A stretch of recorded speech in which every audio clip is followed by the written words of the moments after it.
I think we could start. I will ask the members of the first panel or the opening session to please maybe put on your camera and just be ready so that we can get started. So hello everyone, good day wherever you're joining us from.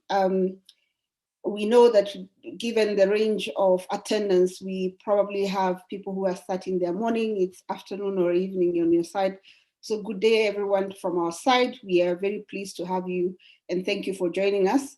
My name is Nkatha Murungi. I am the Assistant Director of the Center for Human Rights at the University of Pretoria. And it's indeed a pleasure for me to welcome you to this virtual conference, which marks 40 years of the adoption of the African Charter on Human and People's Rights. So to mark this significant milestone, the Center is collaborating with the African Commission on Human and People's Rights, as well as the African Court on Human and People's Rights, which are the main institutions established by the Charter to monitor and enforce its implementation. So we are collaborating with these institutions to host a conference today. The commemoration, as some of you may know, also comes against the backdrop of the untimely passing of our dear colleague, mentor and friend, Professor Christoph Heyns. As most of you are aware, Professor Heyns passed away unexpectedly earlier this year in March. And we can all say that he was truly a remarkable human being overall, but most significantly for today's event, he was one of the foremost champions of human rights on the African continent and beyond. He was an astute advocate for the African human rights system, both critiquing it and vouching for it in equal measure. And if I may just reiterate one of the quotes that you may have seen on the invitation that was sent out for this event, from his article in the first edition of the African Human Rights Law Journal in 2001, he said that engaging in debates about reform of the African regional human rights system is to exercise a form of ownership and to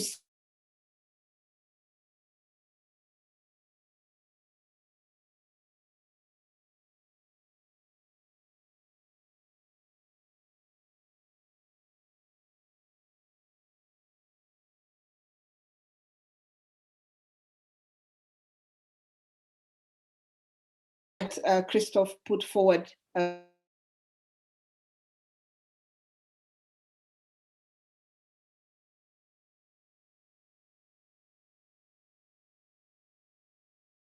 For this conversation, I would like to partners who are coordinating or bringing this event together with us for the opening panel, which is constituted of Dr. Solomon Derso, who is the chairperson of the African Commission on Human and People's Rights, based in Banjul, the Gambia, as well as Dr. Robert Eno, who is the registrar of the African Court on Human and People's Rights, based in Tanzania. So I would like to welcome them to have their opening remarks, and then we'll get started. Dr. Derso, the floor is yours.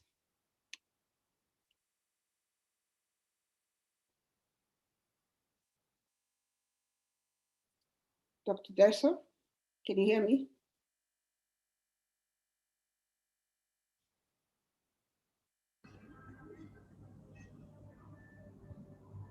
Yes, can you hear me? Yes, we can hear you. Please proceed. Okay.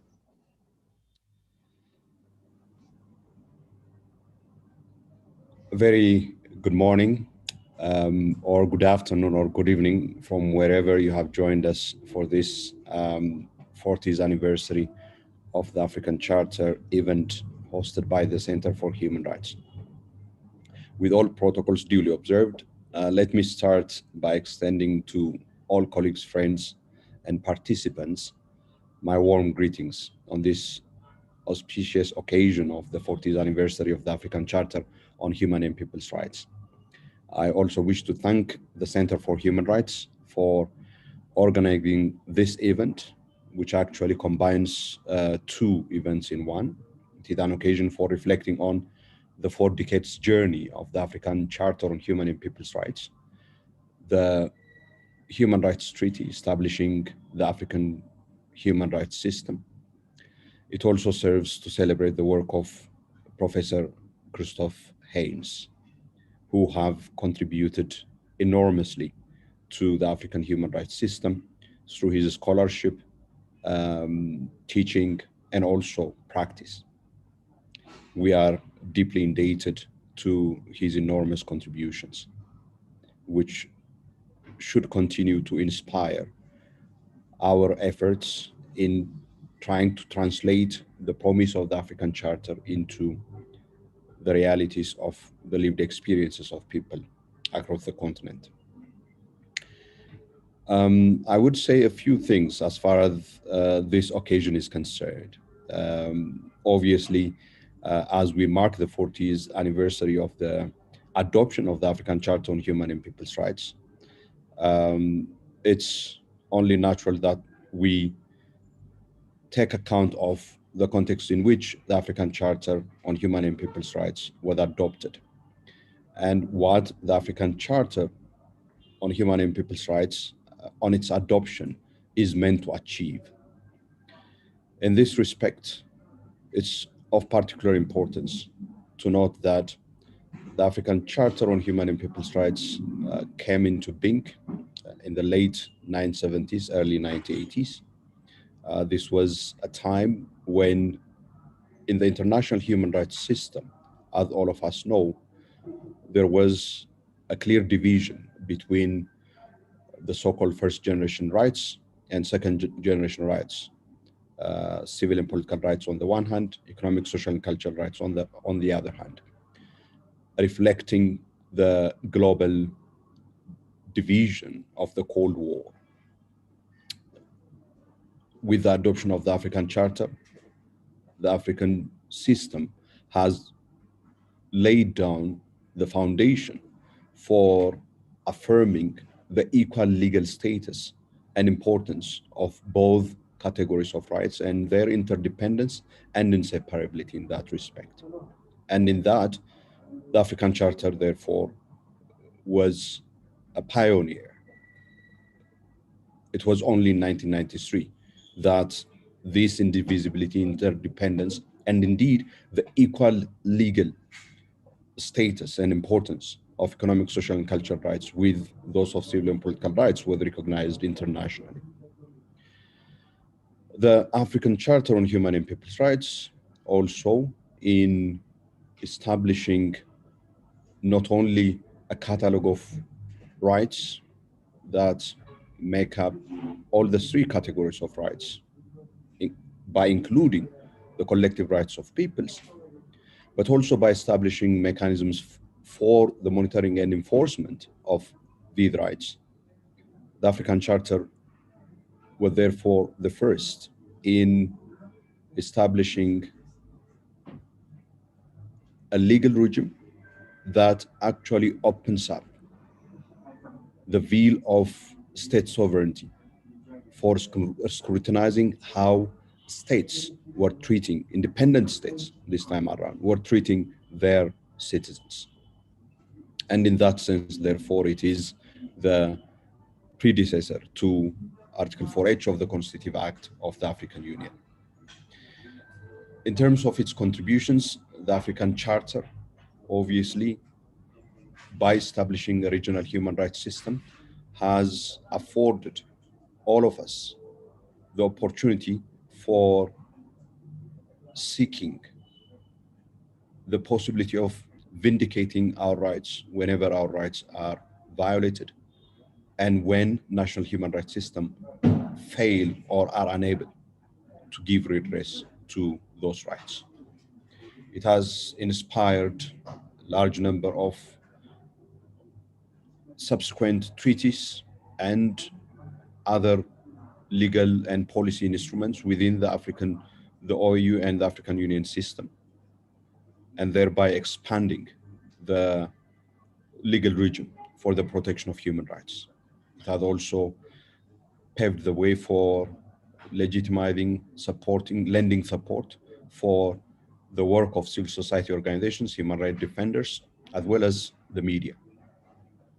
So there is a lot to celebrate on this occasion. One can say, for example, that it is on account of the African Charter and the system, the human rights system that it has established, that we have a very successful and world-class Center for Human Rights that has provided us with the opportunity to study human rights and contribute to the development of not only the human rights system, but also importantly, to the translation of the promises of the African Charter into realities by providing the expertise that we need in order to contribute to this ideal. But there is also a lot to reflect on as far as the gap or the gulf between the promises of the African Charter on Human and People's Rights and the lived realities of the mass of the people on our continent. And this is perhaps a challenge that has bedeviled the African human rights system for a very long time. Perhaps I would dare to say that we have reached a point where we have to ask whether these challenges have reached now a point where they put into question the very validity and raison d'etre of the human rights enterprise as a whole. And in this respect, I think it's worth noting two important developments, the timing in which we are celebrating. One relates to obviously the COVID-19 pandemic and the implication and meaning of the COVID-19 pandemic for human rights. I think that's extremely important. COVID-19, in the way it laid bare the fallacies and falsehoods, to borrow from Secretary General Antonio Guterres' 18 July 2020 Nelson Mandela lecture, the fallacies and falsehoods in the narrative of progress and development, and brought to the fore the vulnerabilities and inequalities that pervade our societies and the deficiencies of our systems of governance and economic development paradigm, has also presented a serious challenge to the international and regional human rights. It can be said that COVID-19 has presented the foremost challenge to and revealed the serious shortfalls of the entire human rights movement. COVID-19 has become an indictment, indeed, on our human rights work. The human rights movement has generally focused on making its trademark feature of loud reaction to events rather than on proactive action for addressing structural issues. It has also been the dominant feature of the human rights system that it focuses almost nearly exclusively on human rights abuses and violations that emerge from state action, and thereby leaving out quite a large portion of conditions of oppression that strip people of their dignity and their rights. Viewed through the prism of categories of rights, COVID-19 has demonstrated the continuing marginalization and neglect of socioeconomic rights. Despite the normative position of the interdependence and individuality of rights, as I noted earlier on, in practice, civil and political rights continue to dominate much of the practice and discourse of human rights. As Professor Christoph Heyns says, these are the mainstay or staples of the human rights system. With COVID-19, it has become clear that water, sanitation, healthcare, housing, and education are fundamental rights to which everyone should have access, not only because these are rights are prerequisite to live a life of dignity as human being, but also because access to these rights by all is a condition for the safety and health of all, and indeed for the enjoyment of civil and political rights, as the various restrictions that we have come to experience as a result of COVID-19 have demonstrated. This moment thus presents us with an invitation to rethink both the approach of the human rights movement and its priority issues of concern. Will the human rights movement recognize these limitations and weaknesses and failures that this pandemic has highlighted? Will it recognize that what COVID-19 represents is a qualitatively unprecedented challenge, which in part are attributable to the human rights issues long neglected. Will the opportunity it affords the human rights system for changing course be seized? The choice in front of the human rights system is stark: continue in a business as usual fashion and face irrelevance in the effort to overcome the structural conditions of oppression affecting the vast majority of people on the continent, or reprioritize its focus, its approach, and sense of urgency to deal with the existing human rights issues, which have, in the context of COVID-19, become the defining human rights issues of our time: massive poverty, widening inequality, gender oppression, racism, the democratic governance crisis,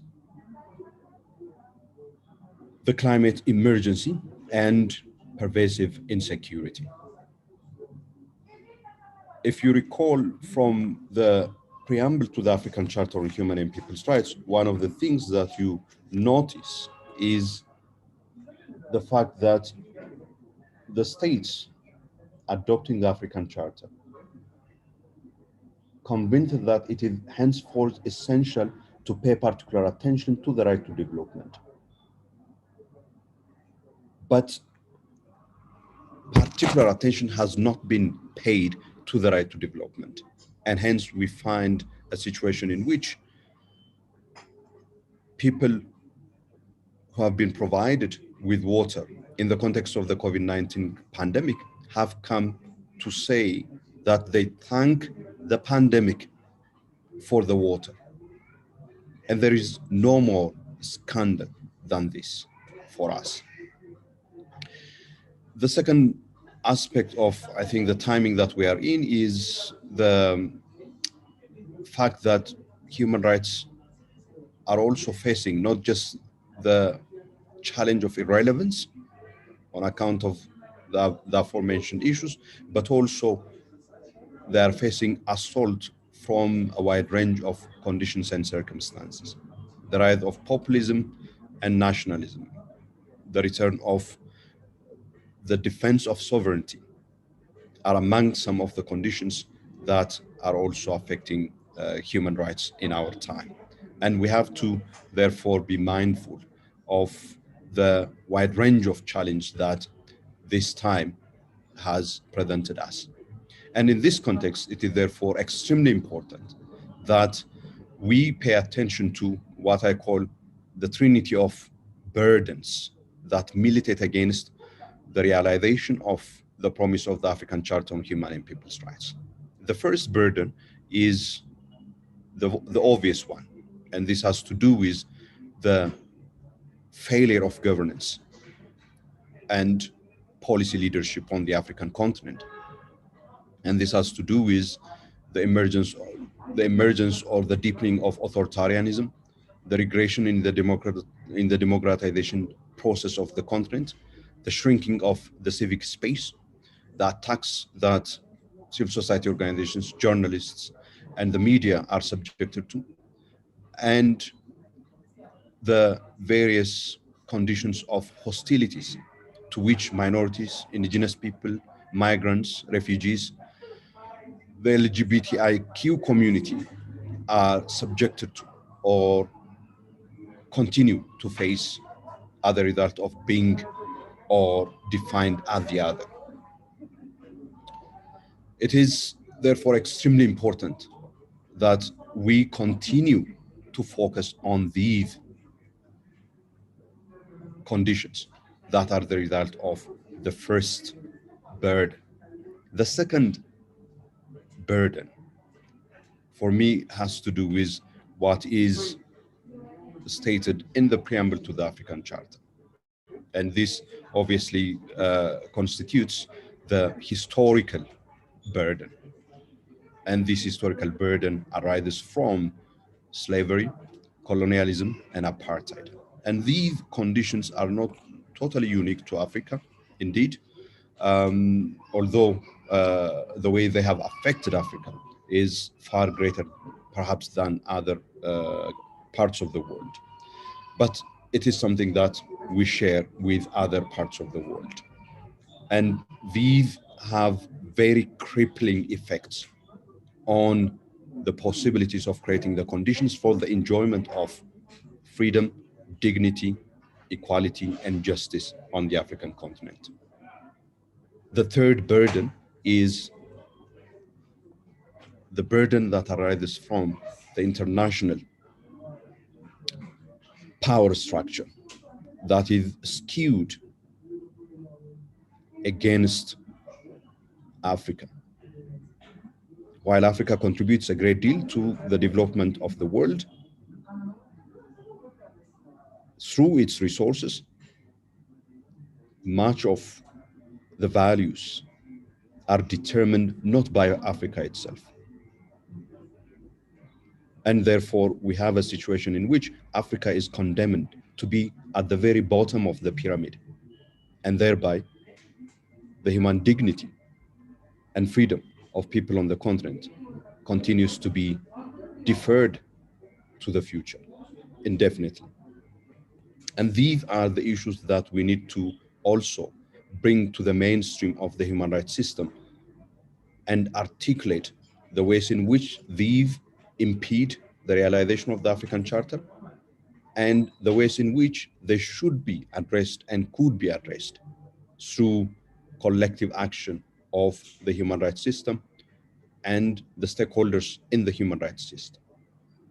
And these are, to my mind, the challenge that we face as we look forward following this 40th anniversary of the African Charter on Human and People's Rights.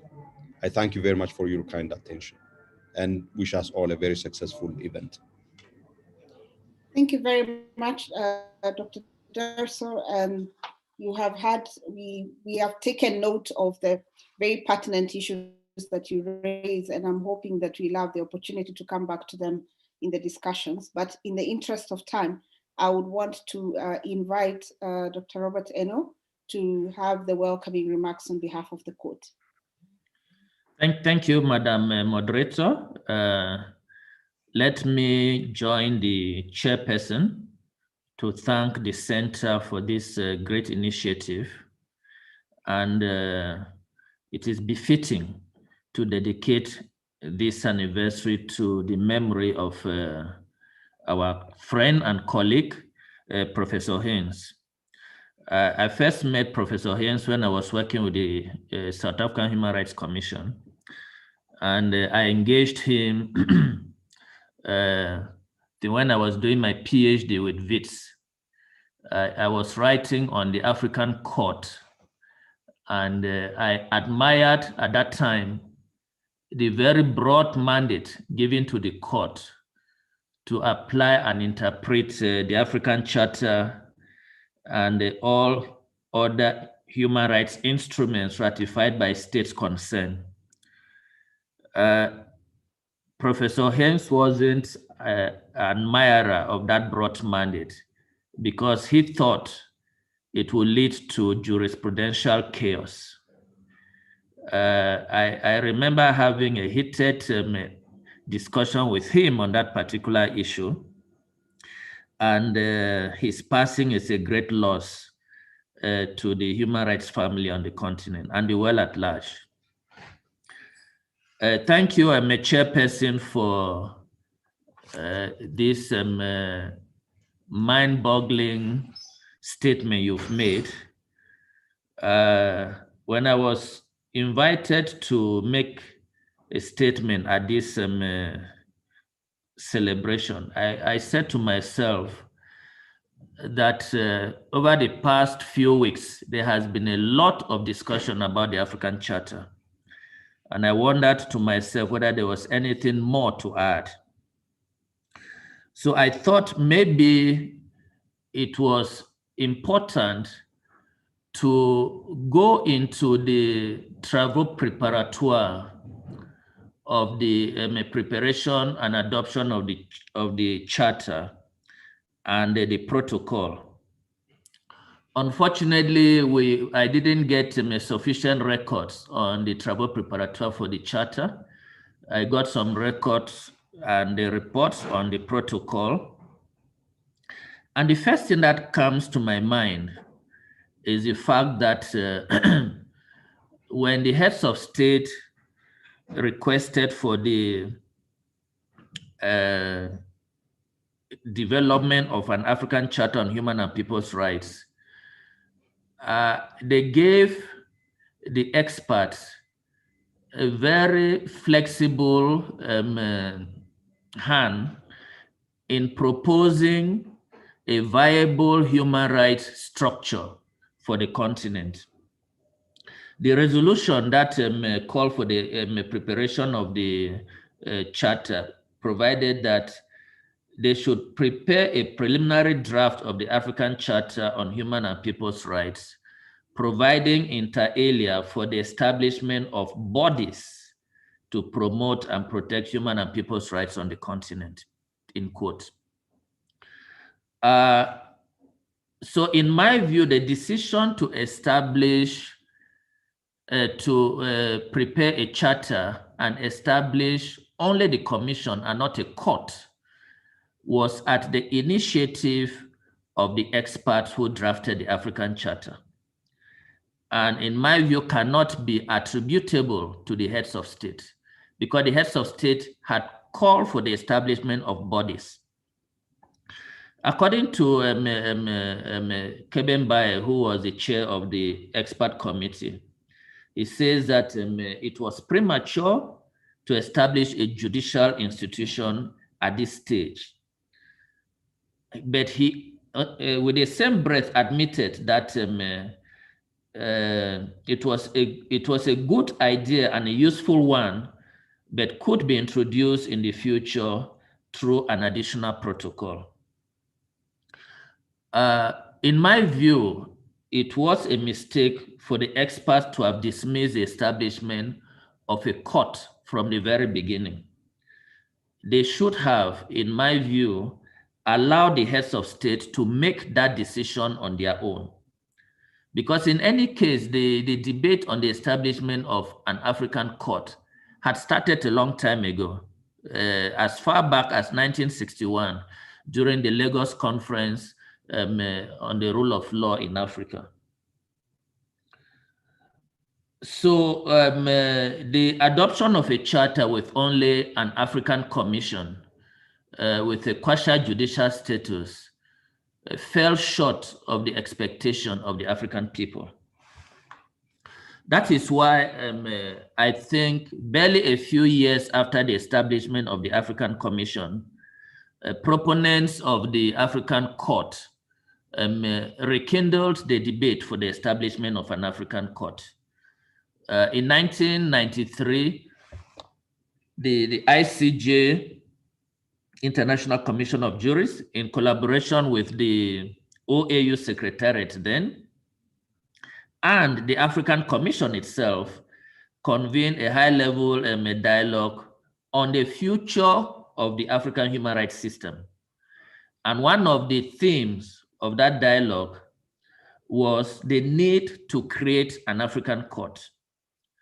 The meeting recommended to the OAU Secretary General then to request to the Assembly for the permission to prepare a protocol on the establishment of an African court.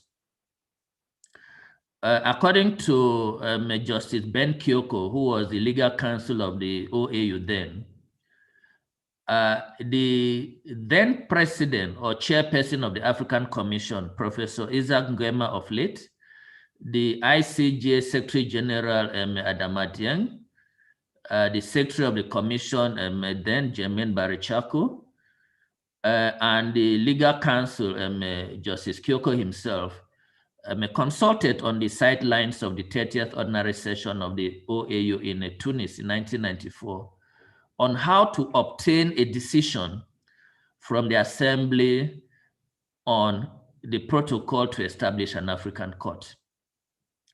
It is reported that since the draft decision on the activity report of the commission had already been circulated to the heads of state, it was agreed that the chairperson of the commission, in presenting that draft decision, would read a proposal on the establishment of the court as part of a paragraph that was missing in the circulated draft decision. And that is what happened. And the proposal was eventually adopted by the Assembly, and it read as follows.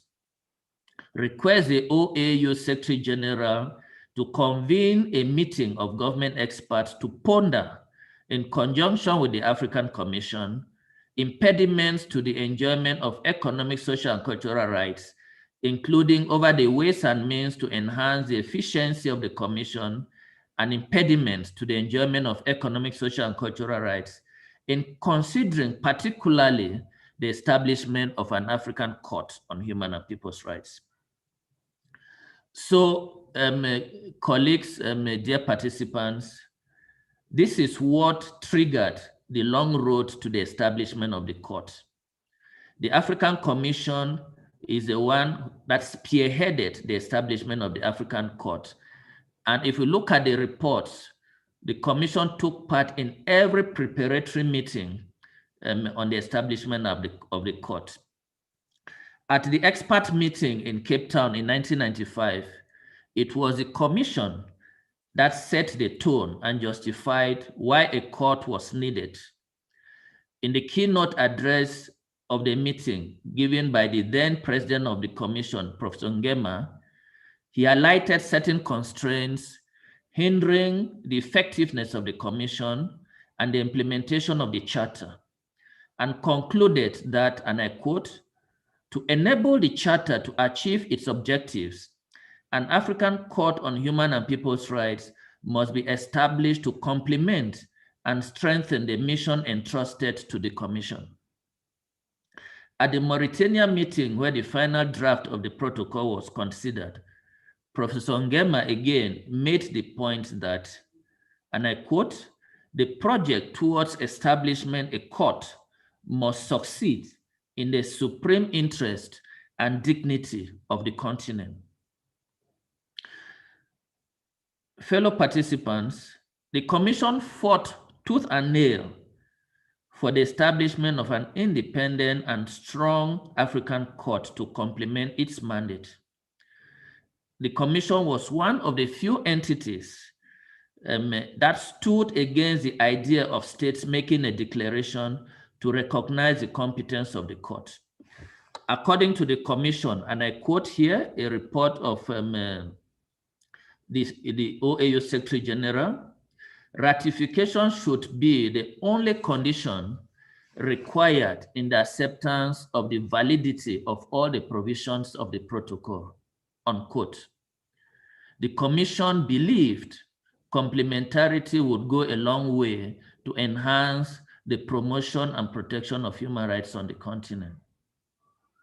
I remember when I was still working at the Commission, it was a standard question when examining the Article 62 reports of state to ask states when they will ratify the court protocol and or deposit a declaration.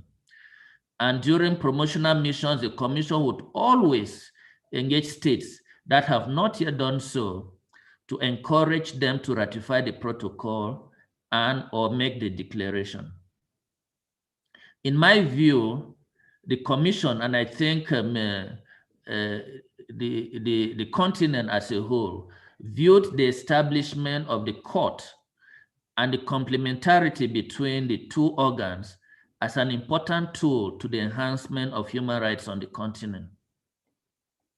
Unfortunately, as most of you would know, the complementarity as envisaged in the protocol is yet to produce the required results 15 years after the establishment of the court. It is important to note that the complementarity between the Commission and the court was viewed as one way of bringing access to individuals on the continent. It was envisaged that through complementarity, most of the cases to the court will be filed by the African Commission. It is important to note that there has been challenges in the implementation of this complementarity. The challenges notwithstanding, it is important for participants to understand that the two organs have been collaborating a lot in different ways. So far, the Commission has seized the court with 3 cases, and the court has transferred 4 cases to the Commission. The two organs have held 8 joint meetings to discuss the issue of complementarity and to enhance their relationship. The two organs have signed a staff exchange framework program to have a staff exchange between them for a better understanding of their mandates and the work of their secretariats. In 2017, the two organs, in addition with the Committee on the Rights of the Child, held a tripartite meeting to discuss the impact of the ongoing AU judicial reform on their role. It is my conviction that both organs are determined to make complementarity work. And to this end, they decided during their last joint meeting to establish a joint committee at the highest level, led by the chairperson of the Commission and the president of the court, to develop a concrete proposal on an effective complementarity between the two bodies.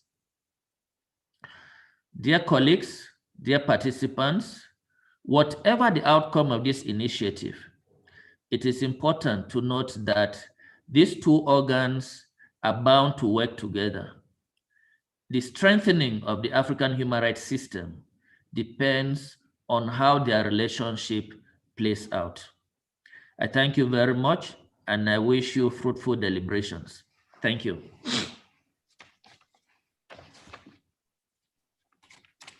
Thank you very much, Dr.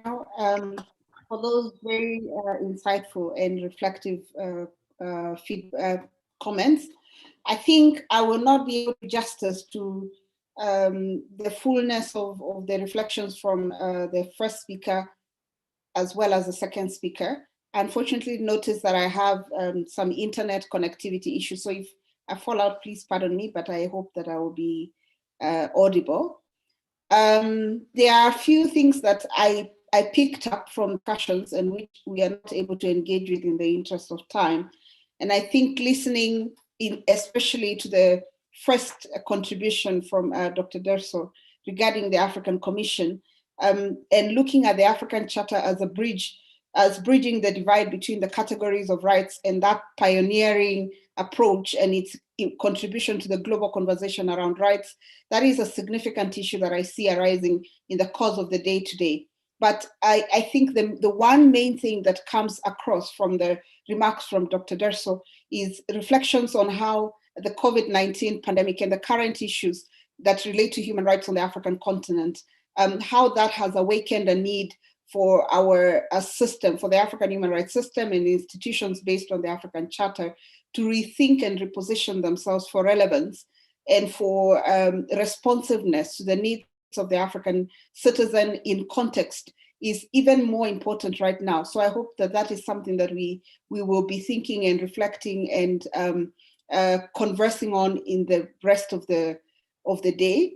I think coming from the reflections from Dr. Eno, especially to think about how this complementarity between the Commission and the court, historical as it has been, that where we are right now is probably not a reflective of the aspirations of the founding, the heads of states as they thought about the relationship between the court and the Commission, and how it is that in the present day we can be able to still realize the accessibility of the court as was envisaged at that time, despite everything that has happened in the intervening period.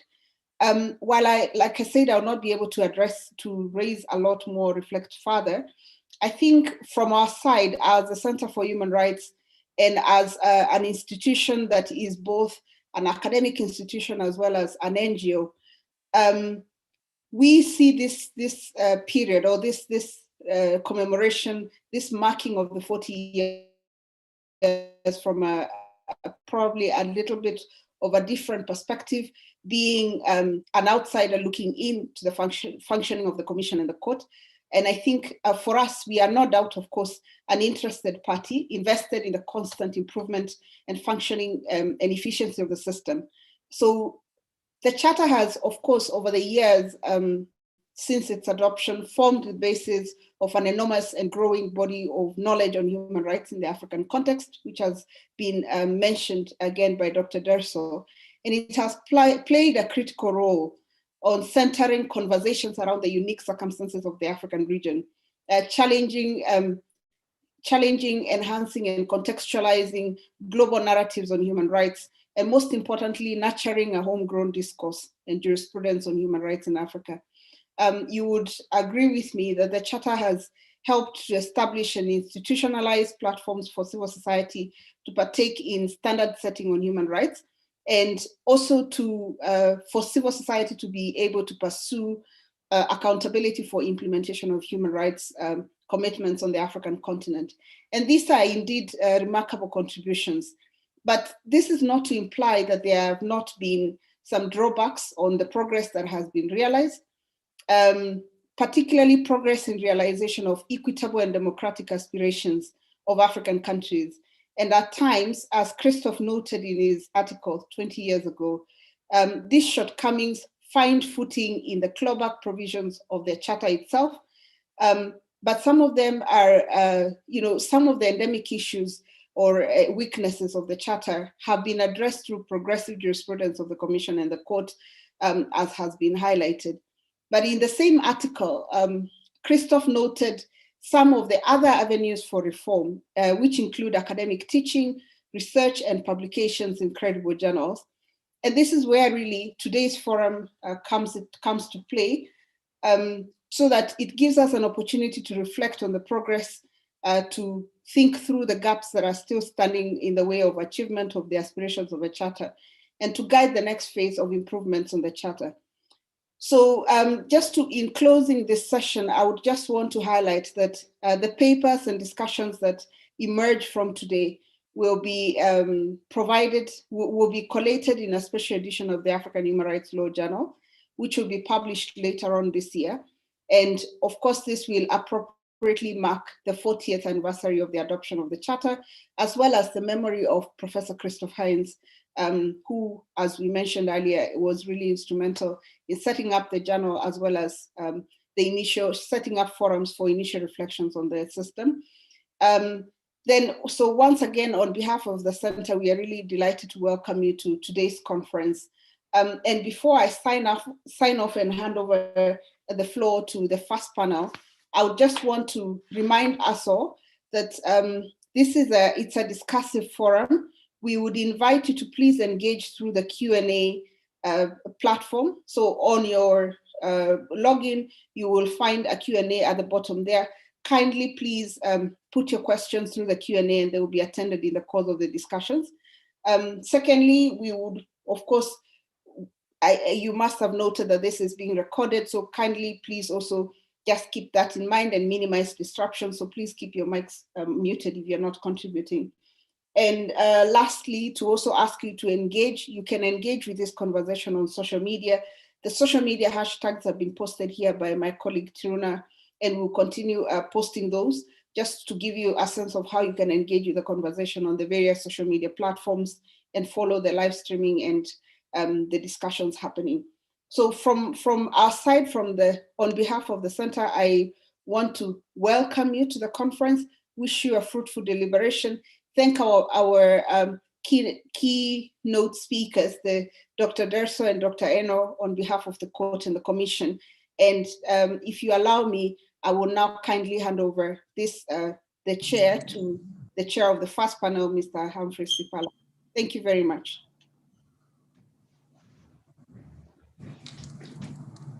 Thank you, Nkata, for the floor.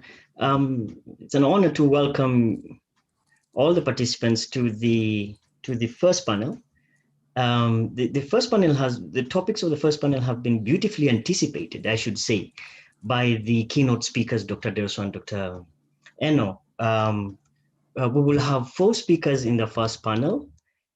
Each paper presentation will take about 15 minutes. So we're anticipating about an hour for the 4 and about 30 minutes for Q&A.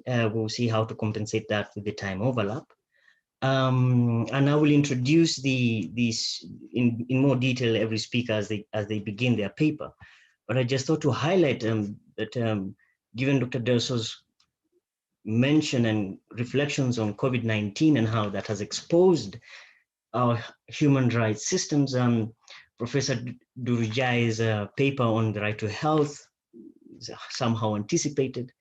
Dr. Eno's concern and reflections on the complementarity between the court and the commission is anticipated by the paper by Japheth Biegon and Andrew Songa.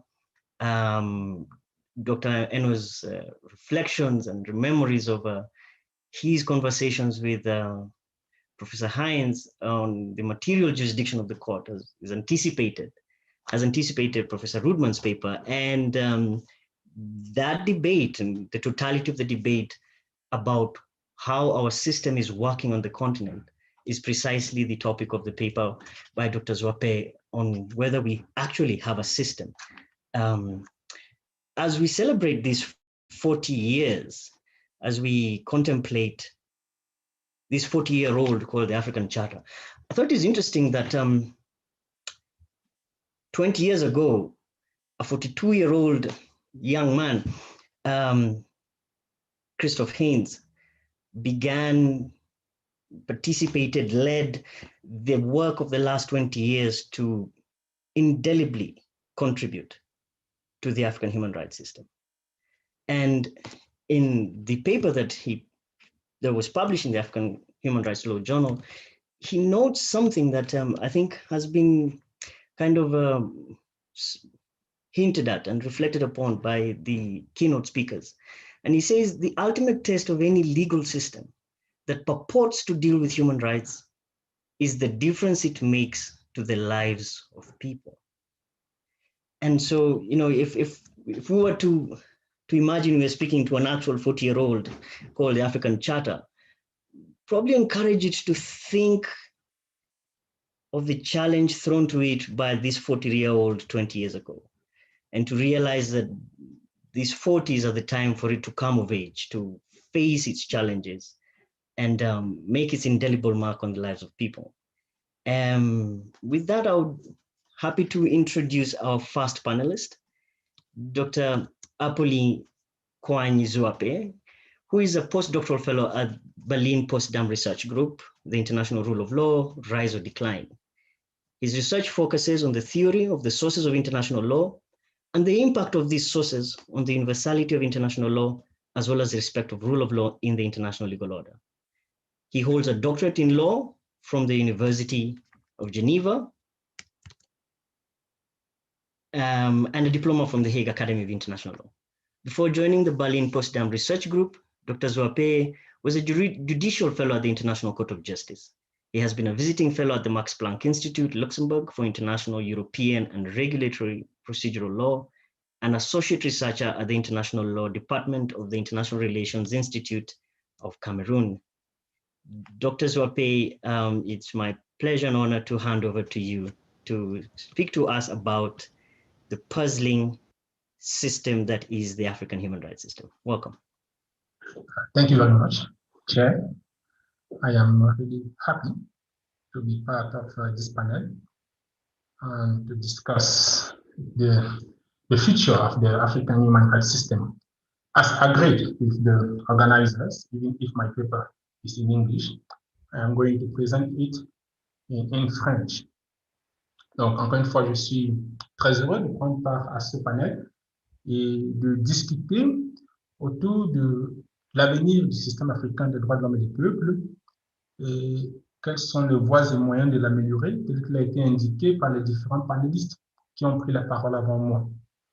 Et aussi bien dans l'invitation que dans les différentes interventions qui ont été faites avant, on a insisté sur le très intéressant papier du professeur Heinz, publié en 2001, autour de la question du système africain des droits des peuples et du besoin d'une réforme. L'idée d'un système africain est commune pour beaucoup d'entre nous. Il est presque naturel pour nous de parler du système africain.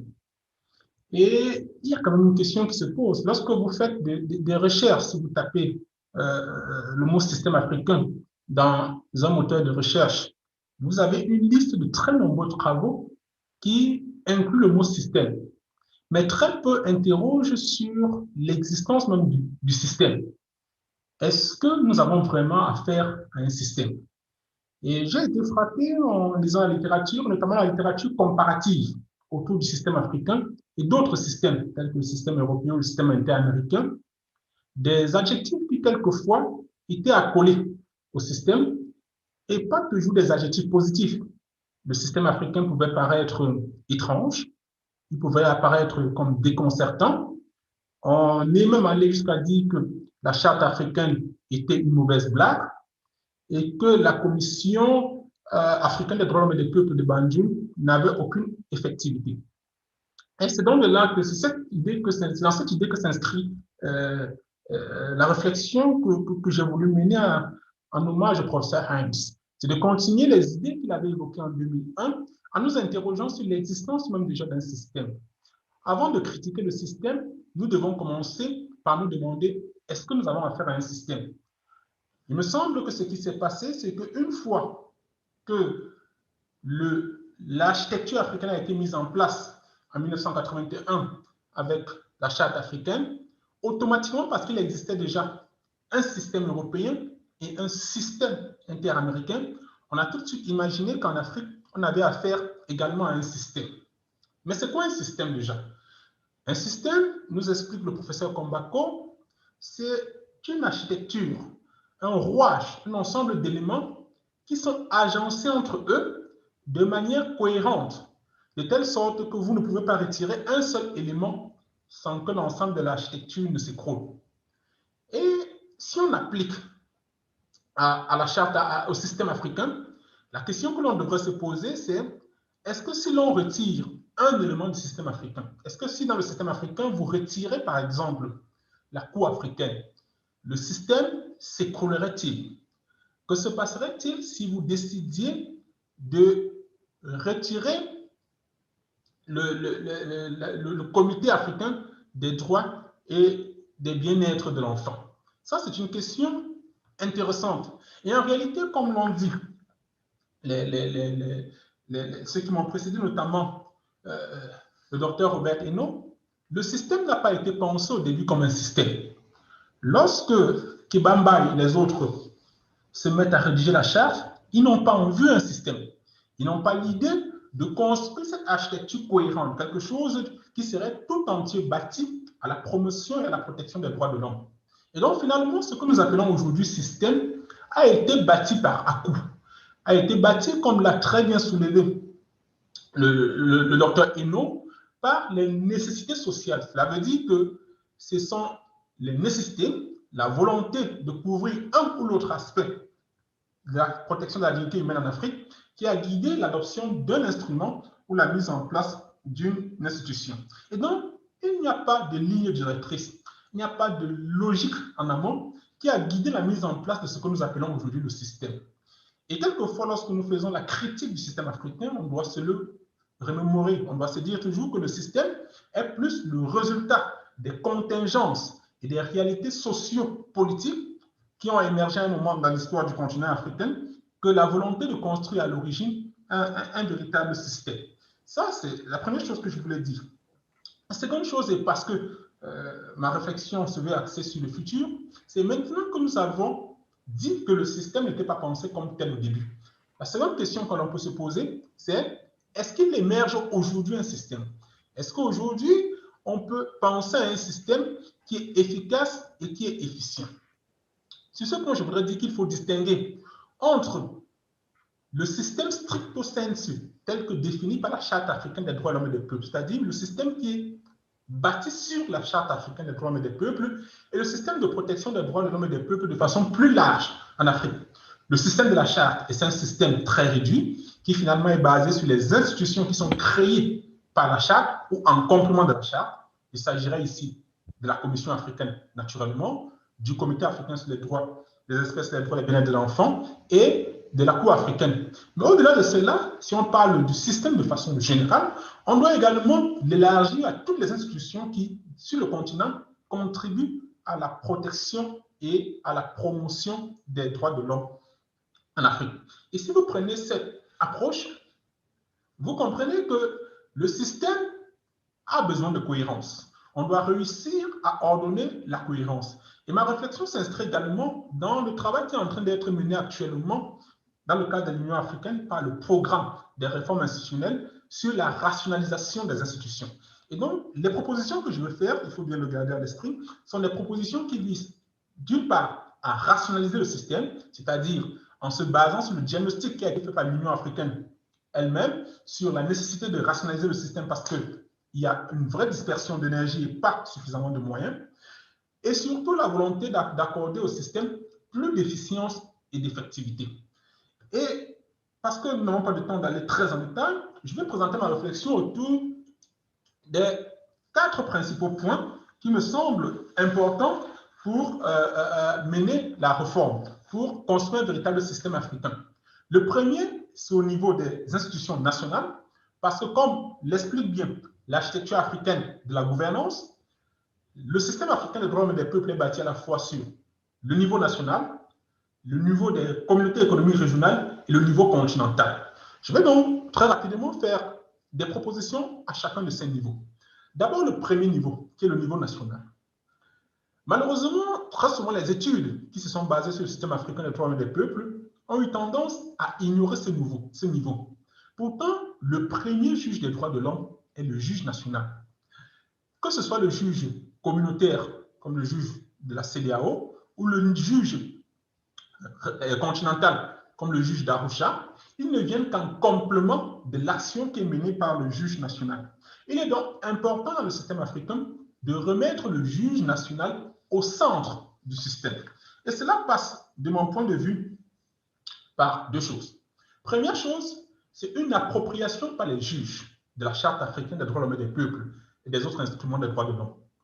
Comme l'a rappelé le juge botswanais il y a quelques années, en 2001, le fait qu'un État ratifie la Charte et les autres instruments de droits de l'homme signifie que cet État a la volonté d'inclure la Charte et les idéaux qui l'ont guidé au cœur de son architecture institutionnelle. Et cela est particulièrement intéressant parce que dans la plupart des États africains, la Charte fait partie de ce qu'on appelle le bloc de constitutionnalité. Vous avez donc dans ces pays-là une Charte qui est incluse dans la Constitution et qui fait partie des normes fondamentales. Cela implique donc que le premier juge des droits de l'homme en Afrique est d'abord le juge constitutionnel de chacun des États membres. C'est ce juge qui doit s'assurer que les normes qui sont adoptées au niveau national ne contredisent pas la Charte, parce que la Charte fait partie du bloc de constitutionnalité. Mais au-delà du juge constitutionnel, tous les juges dans leur travail de tous les jours doivent pouvoir invoquer et appliquer les dispositions de la Charte, du protocole de Maputo, de la Convention, de la Charte sur les droits et le bien-être de l'enfant et tous les autres instruments relatifs à la protection des droits de l'homme. Mais cela suppose une chose, cela suppose que le juge sache que ces instruments existent, mais que le juge soit également ouvert à l'interprétation qui est donnée de ces instruments. Et malheureusement, il y a en Afrique une véritable division entre le juge des pays francophones et le juge des pays anglophones. Et ça, c'est une division qui est très patente en Afrique, comme l'ont montré les rapports des professeurs Biljouen et Camto lors d'un colloque consacré à la question. Même si cela n'est pas encore parfait, les juges des pays d'expression anglaise ont le réflexe de s'appuyer très souvent sur la jurisprudence de la Commission africaine notamment et sur les décisions des autres organes.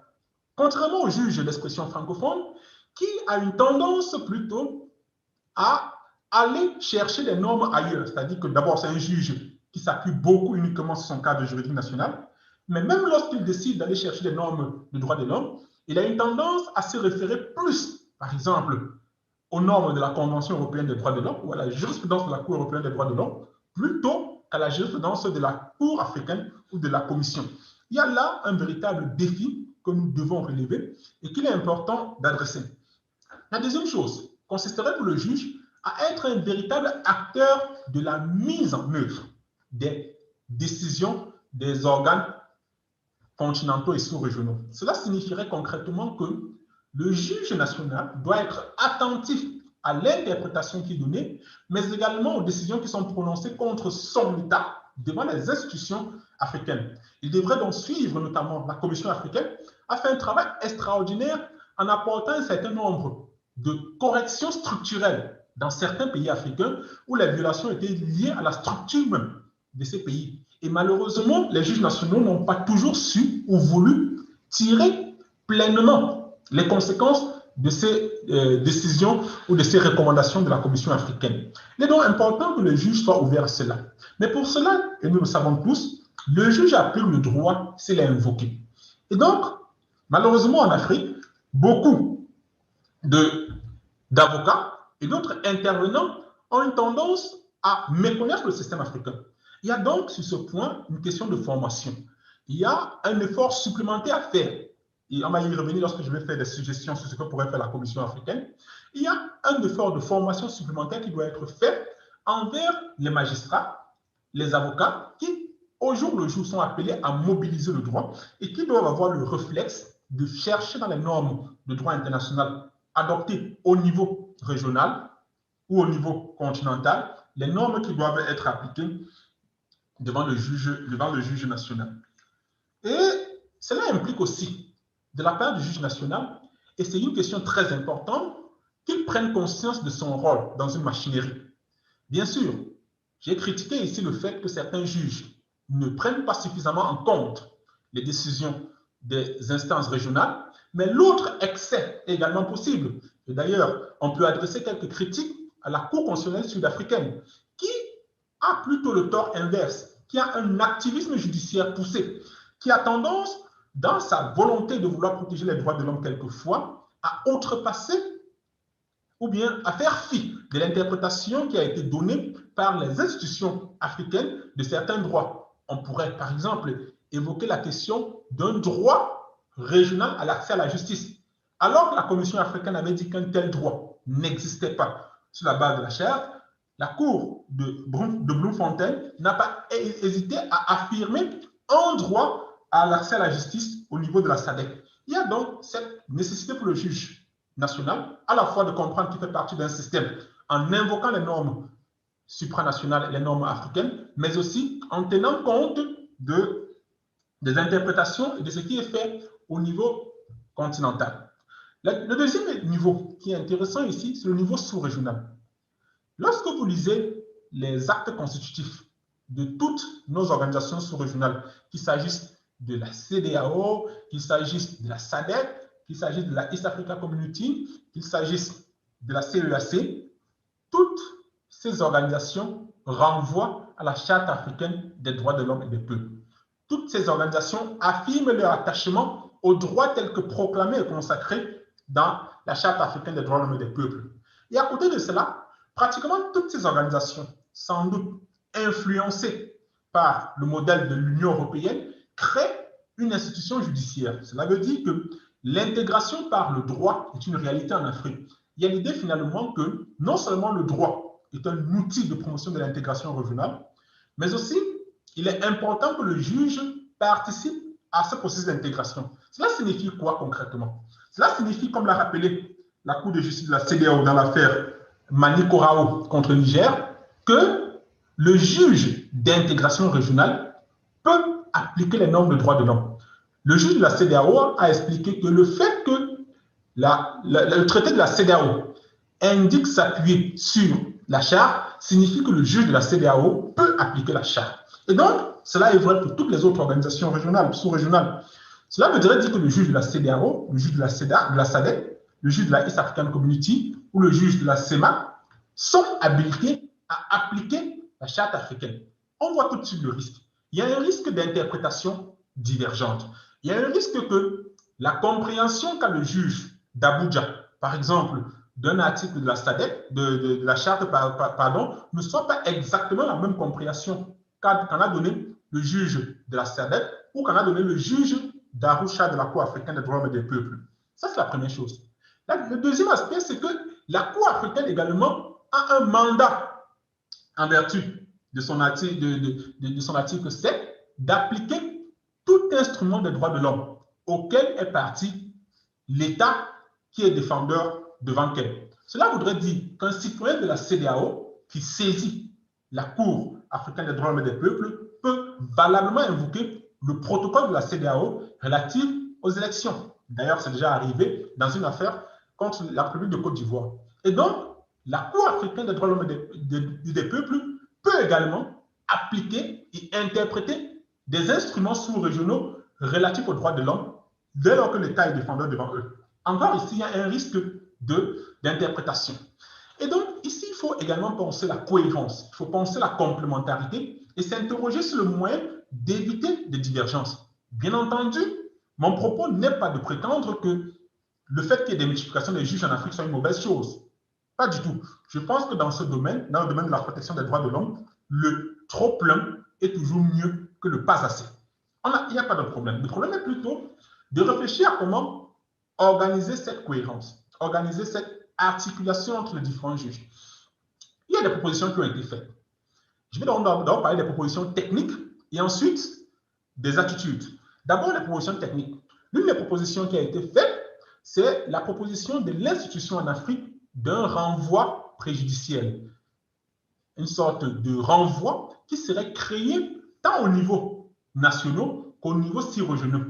Le renvoi préjudiciel permettrait simplement, lorsqu'un juge sous-régional est saisi d'une question d'interprétation de la charte ou d'un autre instrument, de surseoir à statuer lorsque la disposition est floue et de renvoyer la question à la Cour africaine pour demander à la Cour africaine l'interprétation correcte.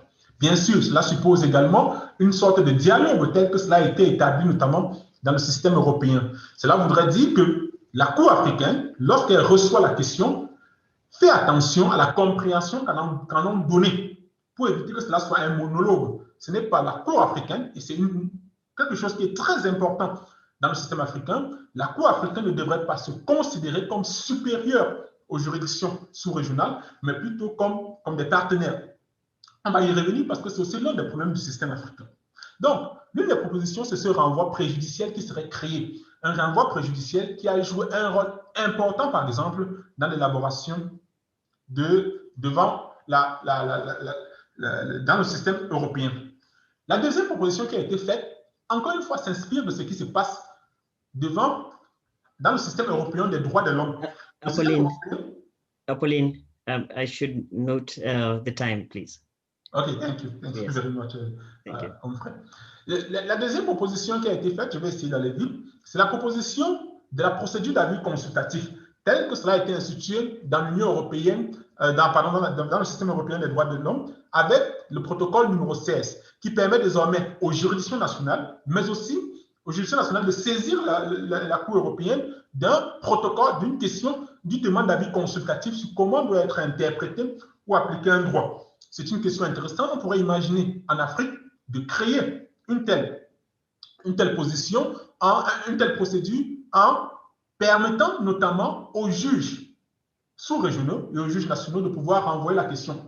Pour le moment, le protocole de Ouagadougou permet la procédure d'avis consultatif, mais il n'est pas toujours clair que le juge puisse renvoyer, les juges de la SADC par exemple, puissent renvoyer une telle question devant la Cour. Je vais aller très rapidement et dire un mot très rapide au niveau continental. En 2 minutes, si vous me le permettez, monsieur le modérateur.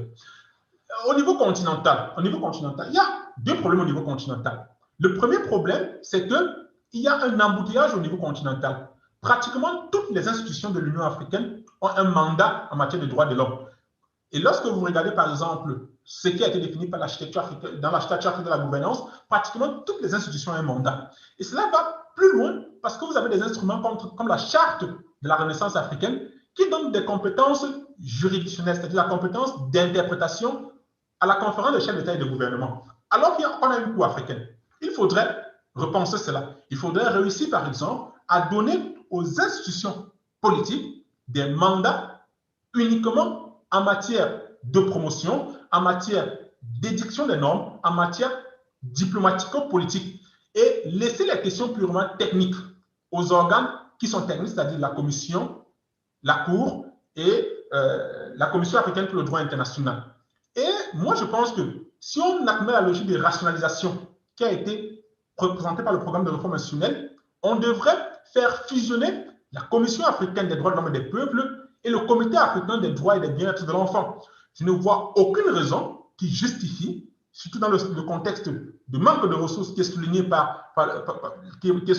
qui justifie le maintien côte à côte du Comité africain et de la Commission. Et l'une des propositions serait de laisser à la Commission des tâches purement de promotion, je pourrais revenir là-dessus dans les questions puisqu'il y a un manque de temps, et laisser à la Cour la stratégie judiciaire. Je pense que si vous réalisez le livre de Kembabaye sur les droits en Afrique et sur ce que lui mettait dans la tâche de promotion, et donc la Commission, bien qu'elle fasse un travail extraordinaire, ne réalisait pas toutes les tâches de promotion telles que pensées par les rédacteurs, en tout cas telles qu'exprimées par Kembabaye. Il y a beaucoup à faire pour la Commission dans les tâches de promotion et laisser la protection strictement juridictionnelle à la Cour africaine des droits de l'homme et des peuples. Et la dernière chose que je voudrais dire, Monsieur le Président, pour terminer, ce serait le rôle que doit jouer la Commission de l'Union africaine sur le droit international. C'est un organe qui a été créé pour accompagner les États africains, notamment dans la tâche de codification et d'élaboration des instruments. Malheureusement, jusqu'ici, on note en Afrique ce que je me permettrais d'appeler une logorée normative, une sorte d'inflation normative qui fait qu'il y a une multiplication d'instruments qui parfois ne sont pas toujours ratifiés. Je vais prendre le cas d'un instrument comme la Convention sur les droits des personnes âgées, qui n'est ratifié par pratiquement personne en Afrique aujourd'hui. Il y a donc un problème. Je pense que la Commission de l'Union africaine pour le droit international a un travail important à faire là-dessus et de travailler avec la Commission pour réussir à rationaliser tout cela. Je n'ai pas eu l'occasion de rentrer dans tous les détails, mais je voudrais m'arrêter là en disant une dernière chose. Cette chose, c'est que lorsque vous pensez à la Commission africaine, au système africain des droits de l'homme et des peuples, il y a deux manières de le voir. Vous pouvez imaginer le système africain comme sous le prisme du darwinisme. Le darwinisme, c'est une logique d'évolution. Je vais essayer de dire, comme je l'ai dit, que puisque le système africain est né et a évolué sous la force des contraintes, par la force de l'évolution et avec le darwinisme, le système va évoluer et les institutions ou les éléments qui ne seront pas nécessaires vont progressivement disparaître. Mais cette vision me semble un tout petit peu pessimiste et a une part de fatalisme, de déterminisme que je ne partage pas. Au contraire, moi je vois le système africain comme cette belle toile qui est sans doute la toile la plus célèbre du monde, qui est la Joconde, peinte par Leonardo da Vinci. Pour peindre cette toile, Leonardo da Vinci a développé une technique qu'on appelle le sfumato.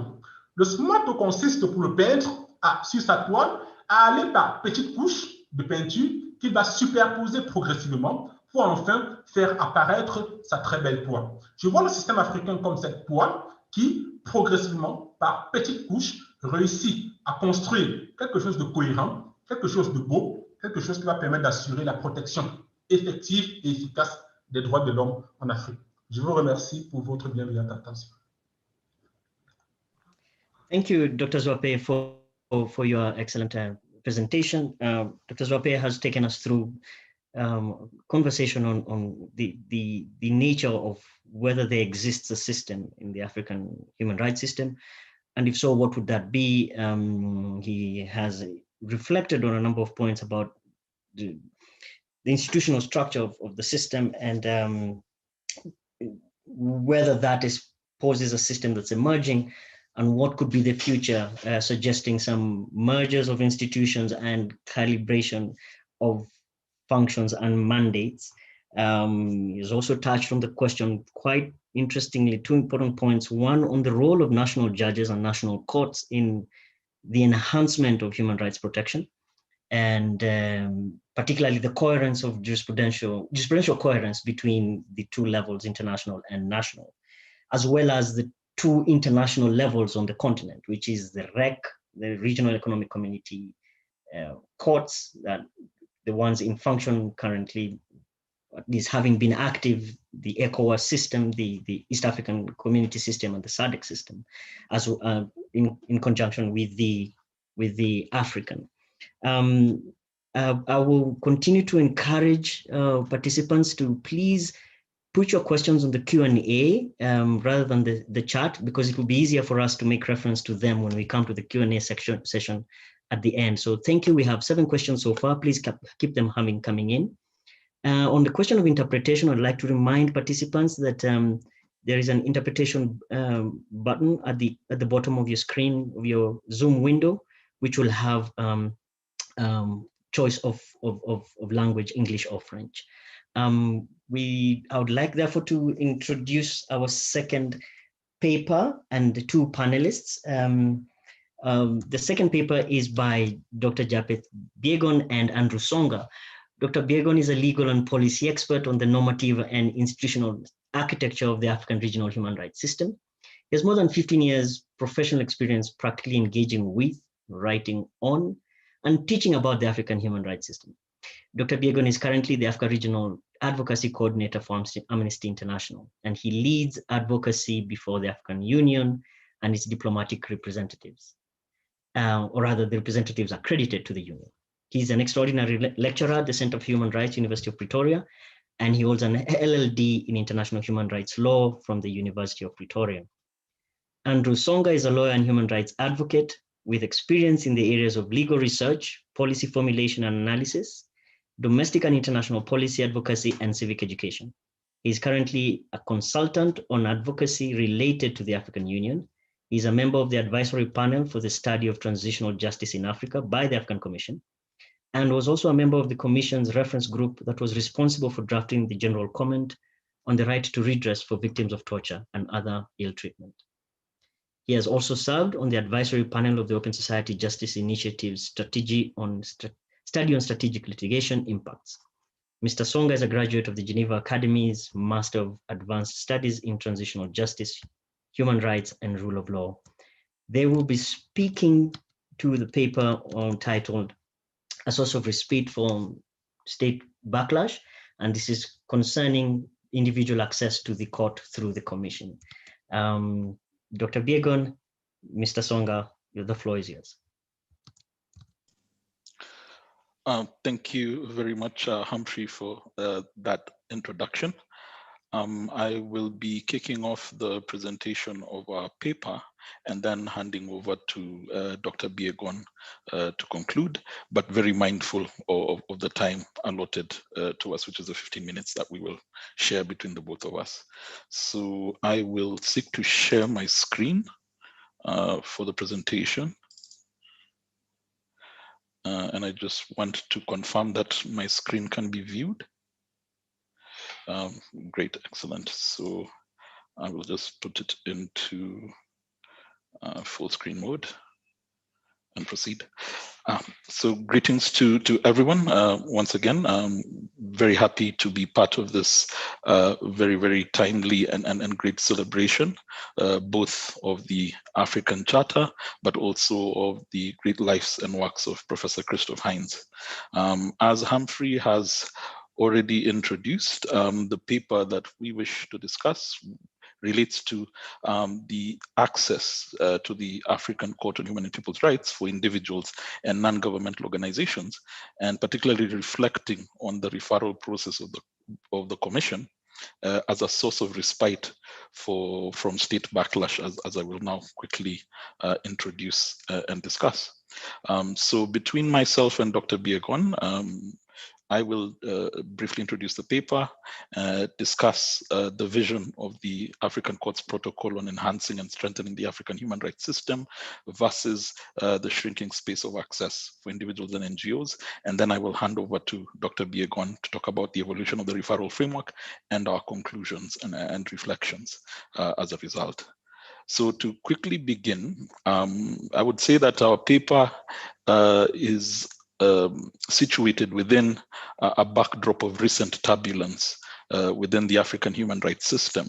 And by that, I refer to some recent decisions within the African Union Executive Council that had called to question the interpretation mandate of the African Commission on the one hand, but then also a trend of states withdrawing their declarations under Article 34.6 of the African Court Protocol, and therefore limiting access for individuals and NGOs to the court.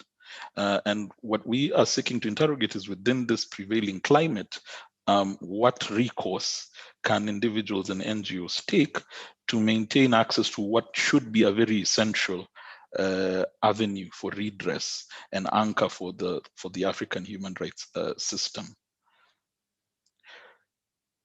So to quickly begin, and also tapping into what we had earlier in the day with the opening remarks, particularly by Dr. Ino, it is good to take stock of the vision that informed the African Court Protocol as we try and reconcile it with the prevailing climate, as I've mentioned, of shrinking space of access. And what was the vision for the protocol?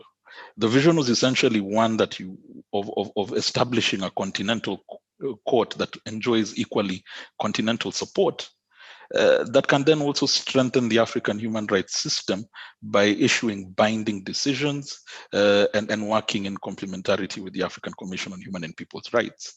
And just to quickly refer to a quote in the run-up to the development of the court by Professor Maputo, the essence of the development process was to establish a court that wouldn't necessarily repudiate the African Commission, but acknowledge some of the ineffectiveness that had been experienced by people who had engaged the system, and therefore establish a court that would strengthen the overall human rights system by building on the gains that had been created by the African Commission, and then also filling in the gaps that had existed, particularly with the aspect of state compliance, the aspect of the nature of the decisions and whether they would be binding or non-binding. And so essentially just strengthen the framework by increasing the prospects of true redress for those who seek redress within the African human rights system. I think something else that Dr. Ino mentioned that was very important to note is that the origins of the court are not recent, that the motivation for the court goes as far back as the law of Lagos in 1961. But maybe the only thing I would add is, very essentially, civil society, even at that early stage, was quite a foremost supporter for the establishment of an African court, and actually spoke very actively and tried to influence very actively the establishment of the court. So within that 1961 Law of Lagos conference, you would then find civil society strongly represented.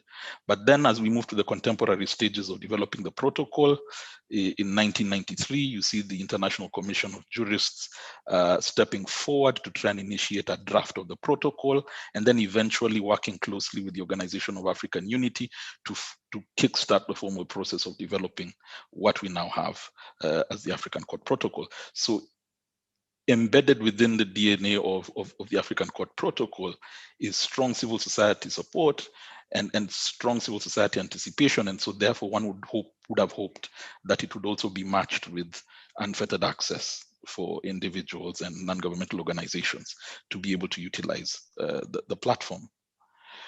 But now let's quickly jump into the aspects of the protocol itself.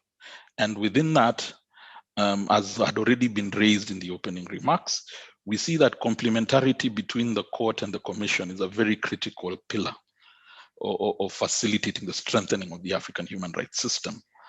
And so it's reflected within Article 2 of the protocol, which explicitly says that the court will be an organ to complement and reinforce the functioning of the commission, specifically its protective mandate.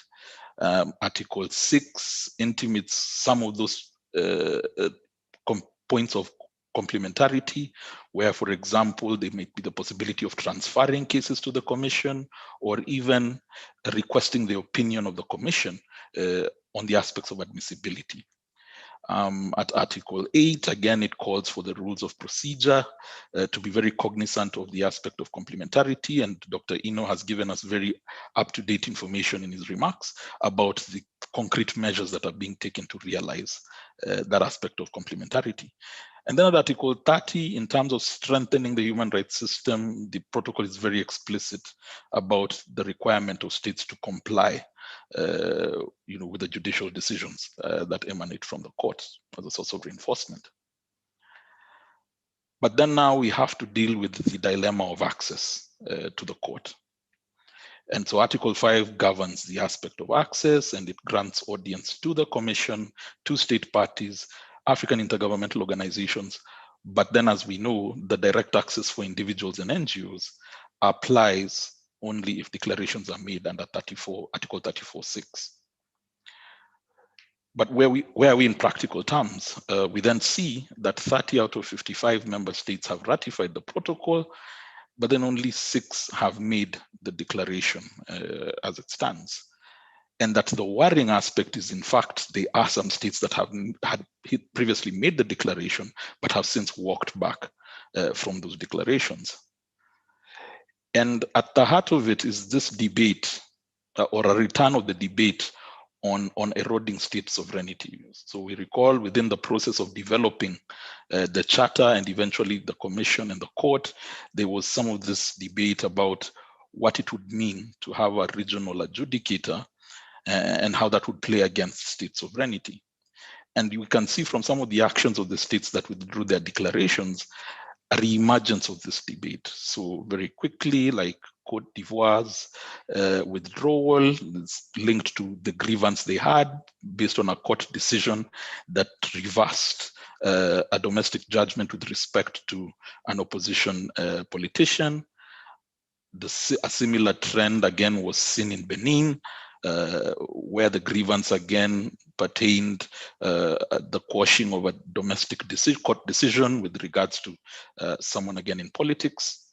Then in Tanzania, the withdrawal was in close proximity with the decision of the court requiring it to expunge the death penalty from its penal code. And then Rwanda took issue with the fact that a lot of people that it considered to be convicted genocide fugitives were gaining hearing and an audience before the African court. But then the question becomes, how can these states which have ratified the protocol and made declarations under Article 34.6 accuse the court of exceeding its mandate when the court is simply issuing decisions on the basis of its interpretation of the African Charter and related human rights instruments? One aspect of viewing this is that the court is just experiencing political backlash as states want to limit its jurisdiction because of decisions that they don't agree with.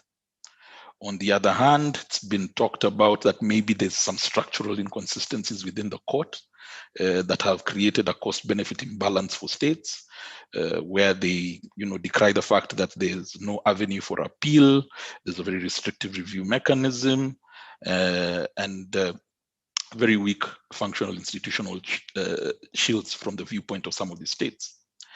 The immediate impact is that this limits the access for individuals and NGOs to access the African court. And that the only way that can dramatically improve is if there is now considerable advocacy and diplomacy to encourage states to revisit their standpoints, to reflect on the original vision of the court and the protocol, and therefore maybe increase the prospects for more ratifications and more declarations made. But in the interim, what we are left with is to look to maybe other potential avenues of access to the court. And it's within this prism that the complementarity between the Commission and the court becomes important, and therefore the referral procedure of the Commission to the court. And it's at this stage that I can hand over to Japheth to take us through the evolution of the referral process and some of our concluding viewpoints. Thank you. Thank you, Andrew. I'll pick from where Andrew has left. And the question is, begin my discussion on the question of referral. of cases as offered as an avenue for individuals and NGOs to access the court indirectly through the African Commission. The question of access to individuals and NGOs, as today, part of this discussion really is to also honor Christoph Heyns, is to remember that in thinking about the indirect access for individuals and access to the court, this is what Professor Christoph Heyns had to say in the 2001 article that forms the background of this conference today. He said that requiring individuals first to present their case to the commission before approaching the court cushions the blow and has a higher chance of being accepted by states. And it's indeed in this context that Robert Eno also said that it was originally thought that the African Commission on Human and People's Rights would be the main avenue, the main route for individuals and for individuals and NGOs and other actors to access the African Court on Human and People's Rights. But since the inception of the African Court and the two institutions operating side by side, we've had only 3 cases that have been referred by the African Commission to the African Court. And we have seen that during this period, the 3 cases referred by the Commission to the court represents only 1% of cases that have been received by the African Court. The majority of the cases received by the court has been through individuals, through the direct access offered by countries that have made the Article 34.6 declaration. And the court in this regard has received 299 cases up to June 2021 this year, representing 92% of the cases. And then 21 cases from NGOs representing 7%. So the question then is, why has it been the paucity of cases being referred from the commission to the court? And in this regard, there are already scholars and authors who are actually participating in this particular conference that have written and reflected on these questions. Annika Rudman, who will be speaking after us, wrote about this question in 2016. Then Franz Billion in 2018, speaking and writing about the same issue. The question then is, having this question been treated already in literature, why is it important and relevant to come back to it in this particular conference and at this particular point in time? There are 2 main reasons. The first is that last year, both the court and the commission revised their rules of procedure. And those new rules of procedure now provide a new understanding in the institutions on the question of referral and new policy positions and try to chart a new practice. So it is important to reflect on this question in light of these new rules of procedure adopted by the commission and the court. The second issue is that in the last few years, an increasing number of complainants approaching the African Commission have been requesting the Commission to refer their cases to the African Court. And almost in each case, those requests have been denied by the African Commission. Indeed, one complainant took the disparate measure of proceeding to the African Court and filing a case there, seeking that the court compels the African Commission to refer his case to the court. This is the case of Femi Falana and versus the African Commission. Of course, the case was rejected and thrown out. One, because the African Commission is not a party to the African Court Protocol, but perhaps even more importantly, because the court cannot compel and direct how the Commission executes its mandate. So it's these 2 important factors that brings us to the discussion on the referral.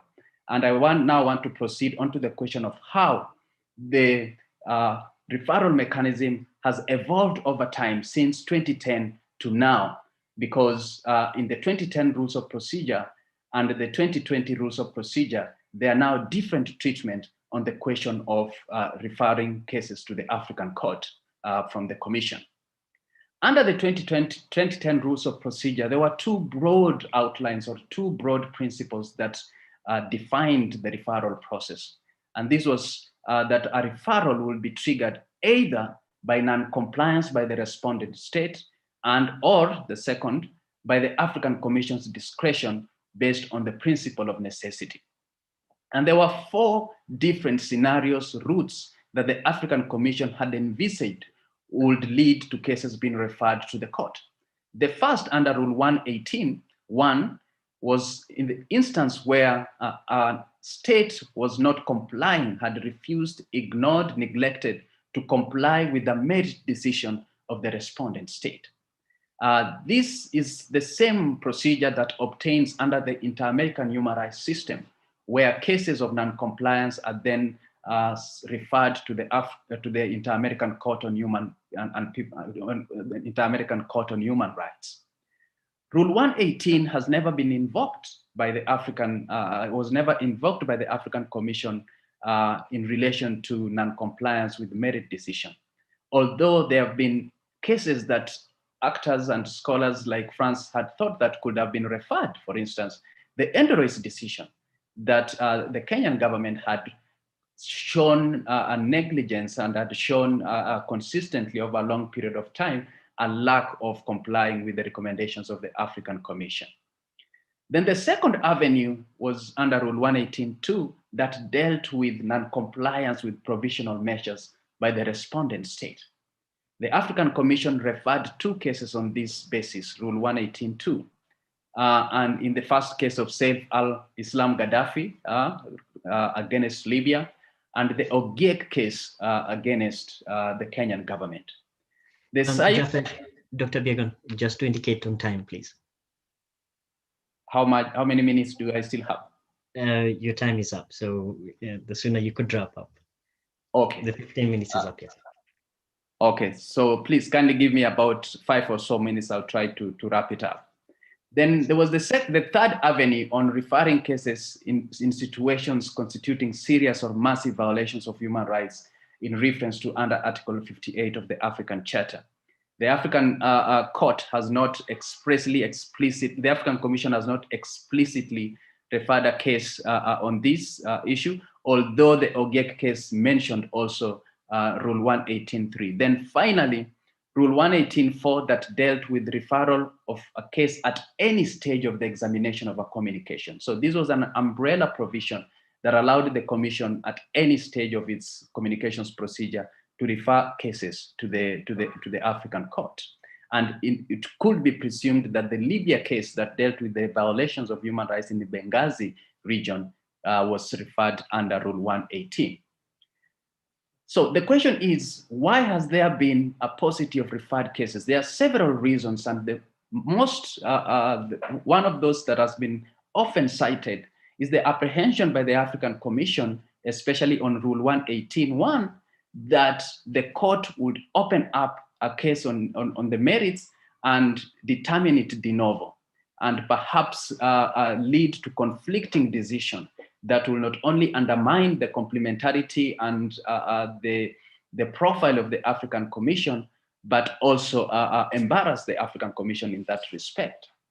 And this was just an apprehension, but in the current new rules of provision of the rules of the court actually in Rule 35.6 says that it has the mandate, the discretion to review the decisions of the Commission. So this was one of the reasons that led to hesitancy, reluctance to refer cases on the merits to the court.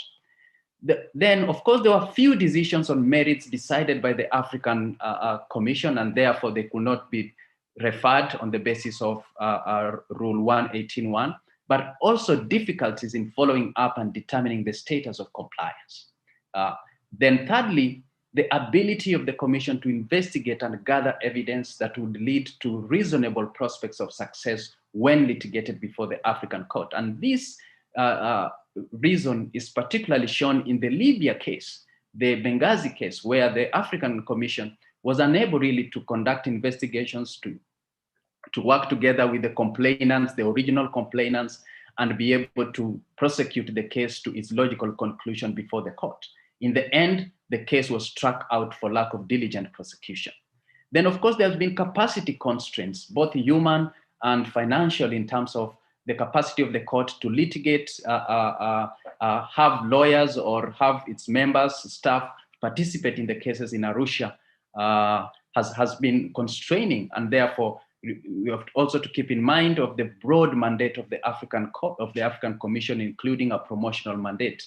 There's therefore been quite constraining for the African Commission to prosecute the cases before the court. Then, of course, the complexities of a commission being a sui generis applicant. We call it the commission a sui generis applicant because it's not like the usual applicant before the court, like individuals or NGOs. The African Commission is also an adjudicator of human rights violations, and therefore is submitting cases to the court, turns it from adjudicator to complainant, but also it relies and is dependent on the original complainant for information and other details to prosecute the case. Then finally has been the question of non-compliance with court judgments. Because you remember, as Andrew has said, the vision was to have a court that will issue binding judgments, and the court indeed has been doing so. But the non-compliance that the commission has been facing has also then been transferred to the court. And the commission had this specific challenge in the Sam Gaddafi case, where the Libyan government refused to comply with the court orders. And actually the court had to make a report to the African Union Assembly. So the question then comes to, in these challenges may have influenced the African Commission to develop or reduce the instances and routes through which it could refer cases to the African court. And therefore, under the 2020 rules of procedure, Rule 130 only envisaged a single instance where the African Commission could refer cases to the court. And this is where the Commission has not yet decided the admissibility of a communication. Before deciding the admissibility of a case, then it may refer that case to the African court. This entirely then removes the questions of compliance from the referral framework and puts it entirely on the discretion of the Commission and and before the admissibility question.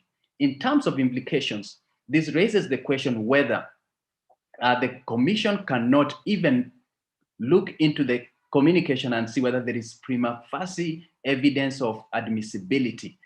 For instance, on the question of exhaustion of local remedies. And the role of the original complainant becomes quite heightened, because then there are important factual issues that will come into play during the proceedings before the court. And therefore, this brings important questions about the role and clarity of the place of the original complainant. How then do we enhance the prospect of the referral framework to ensure that we have more? I would invite you to wind up, please. Yes, this is the final. I will end with this slide, Sipala. First is to have clearly defined and justified criteria for referral.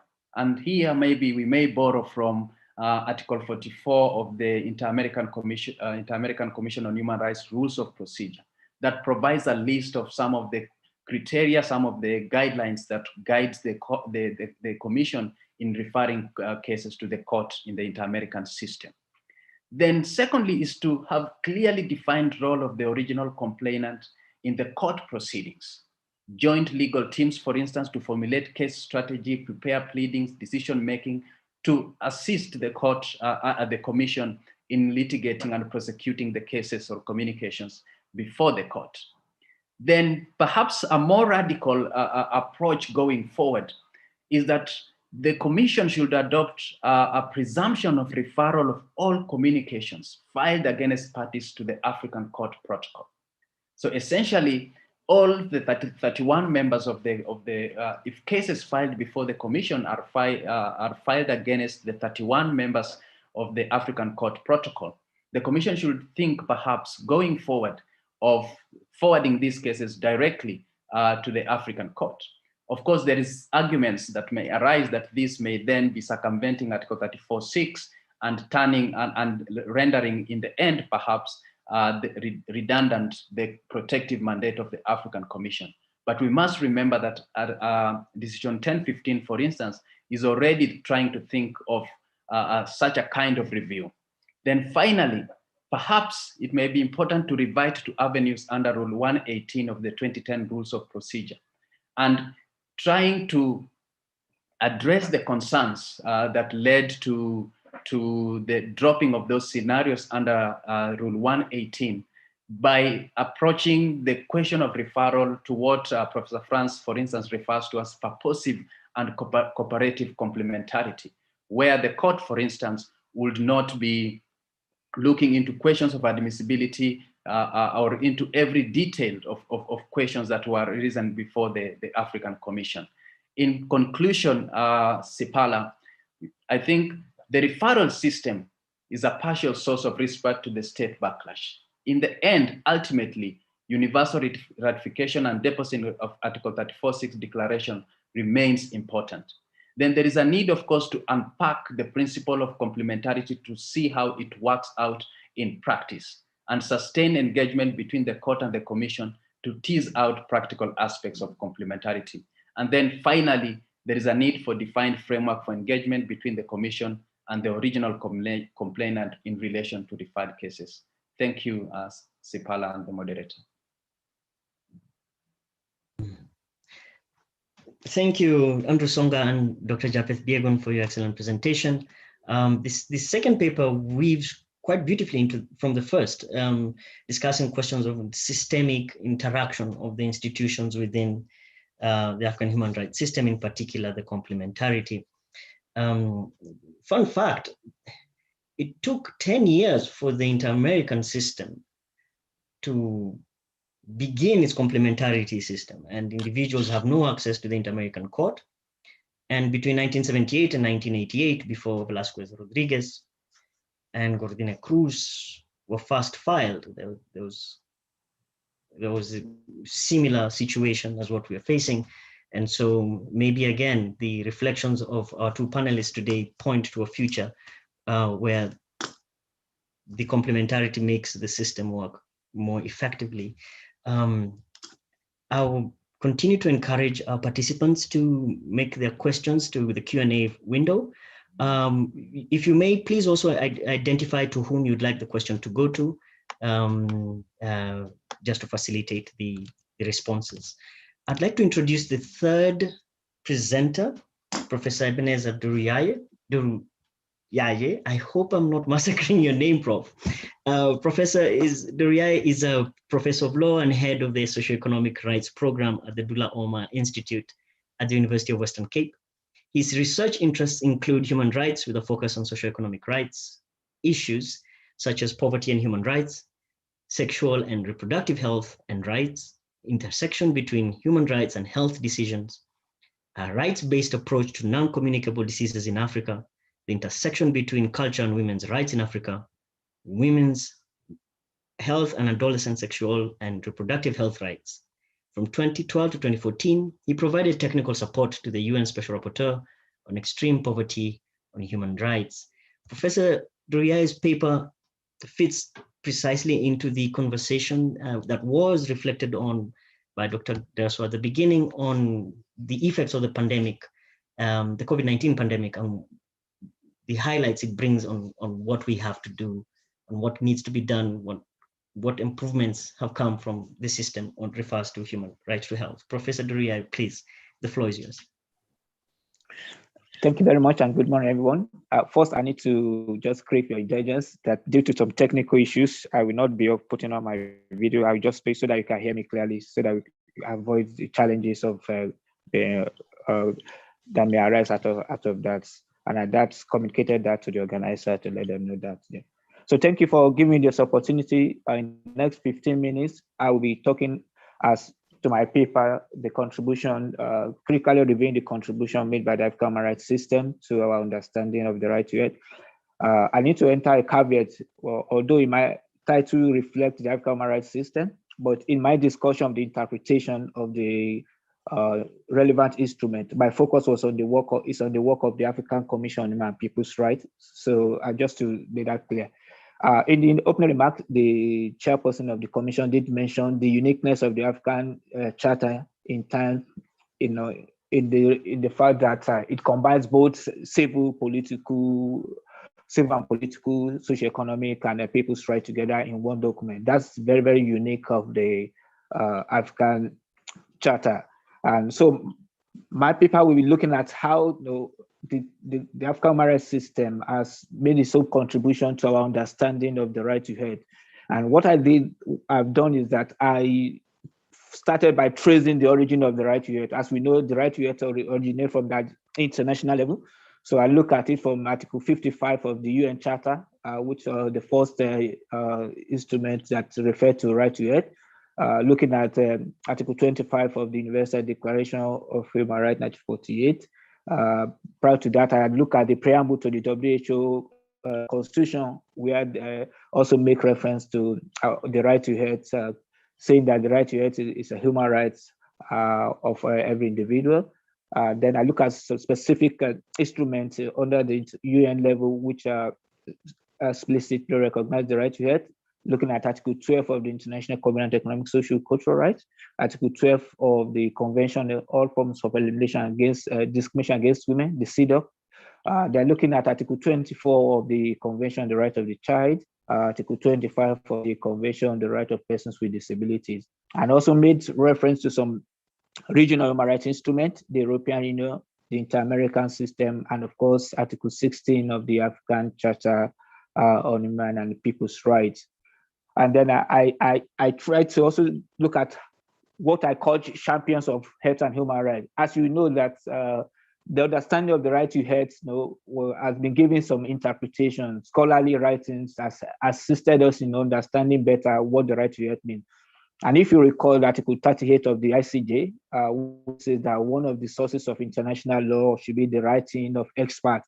So to that extent, it's very important for us to also look at the work of some scholars, in how they have framed our understanding of the right to health.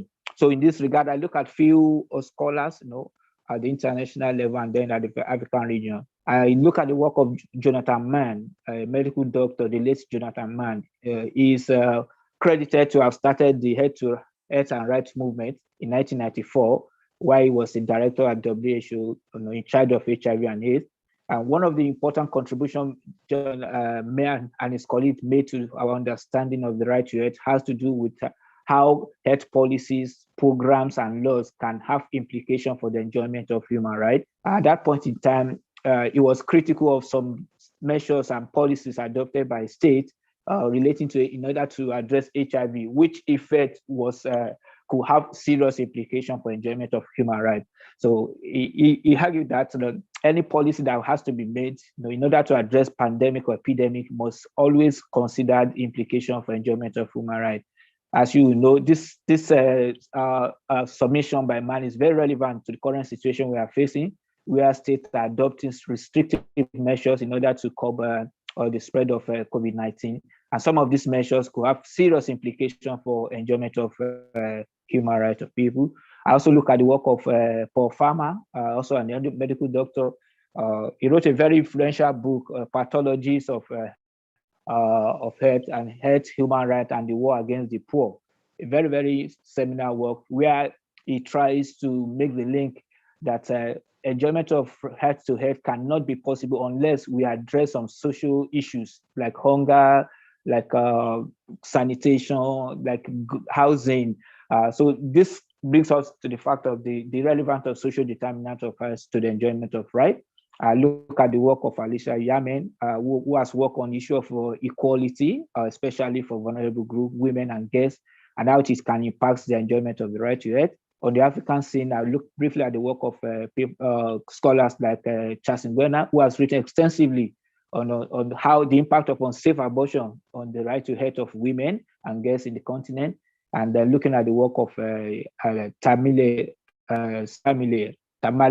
who has also done very important work in terms of how culture, religion, morality also affect women's enjoyment of their sexual and reproductive health.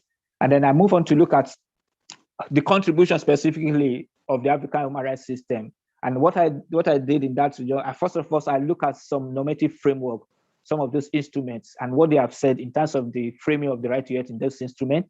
I started with the Maputo Protocol, which you all know, one of those very important instruments, in terms of realizing the right to health and sexual and reproductive right of women. If you look at Article 14 of the Maputo Protocol, it contains very, very important provision, and some of those provisions are very unique. And you look at Article 14(1) D and E, the first instrument to specifically protect women, in the context of HIV and sexually transmitted infection. Prior to that time, we have, there was no instrument, international human rights instrument that provides that has provision to protect women in the context of sexually transmitted infection against HIV. And also, so to that's a very unique provision for the in the Maputo Protocol, which has also shaped our understanding of the right to health should be realized in terms of protecting women. And then I also look at the important provision in Article 2C, which has to do also on abortion. So as we know, also abortion is a very contentious issue, even at the international level. During the discussion in ICPD in 1994 and 1995, the international community could not agree as to whether abortion should be made right. There was a compromise that was reached to say that we should leave it to states to determine whether they will allow abortion at the national level. But the Maputo Protocol was very radical, very in terms of making it obligatory on state to ensure that at least on certain grounds, abortion should be made available to women. That's a very significant contribution in terms of understanding of the right to health, sexual and reproductive right. So it's also important to mention that Article 14 framed the right to health to include sexual and reproductive health. It's one of those also early instruments to do that. Although in their interpretation, those treaty monetary bodies at the international level, like the Committee of Economic, Social, and Cultural Rights, the CEDAW Committee, they have framed the right to health to include sexual and reproductive rights. But it is the Maputo Protocol that specifically mention it as an instrument, a binding instrument, to say that the right to health also includes sexual and reproductive rights, and listing certain things that related to that: access to contraception, access to sexuality education, and the rest. So this is a very important statement by the drafters of the Maputo Protocol. If you also look at Article 14(2)(a), which the protocol also said that states are enjoined to make sure that access healthcare services, including sexual and reproductive rights, are available and affordable. This is more or less a codification of the interpretation provided by the Committee on Economic, Social, and Cultural Rights in Article 14. In their general comment 14, interpreting the Article 12 of the Covenant on Economic, Social, and Cultural Rights, where the committee said that states must ensure access to healthcare services, must ensure that healthcare services are made available, accessible, acceptable, and of good quality. So the question has always been what is the weight, what is the legal implication of a general comment? The debate is there. Some scholars believe that it has weight in terms of how states should respond to it. Others feel that no, it's of persuasive authority and has no binding authority. But the Maputo Protocol has removed that argument by specifically including it in the instrument as an obligation on state. So that's a very important statement by the Maputo Protocol. Then I wanted to also look at some other instruments which often we don't refer to, but also contain very interesting and useful provision in our understanding of the right to health.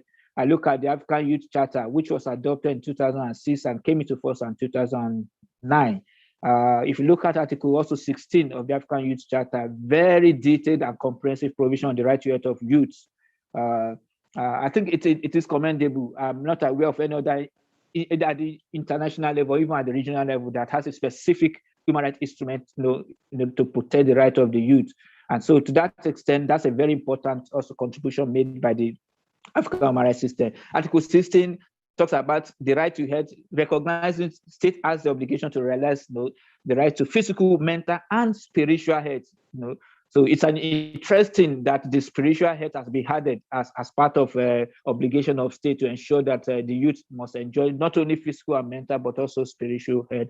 You will not find that in any other instrument except in the African Youth Charter. I think it's also derived from the African Children's Charter. There has a similar provision that the right to health also physical, mental, and spiritual health.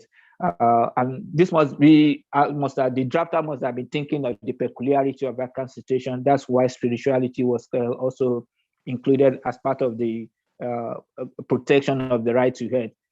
How this will be interpreted is also something we have to wait and see, but I think to that extent very important. So Article 16 also goes on to talk about social determinant of health, looking at issues of food, nutrition that has to be realized for youth.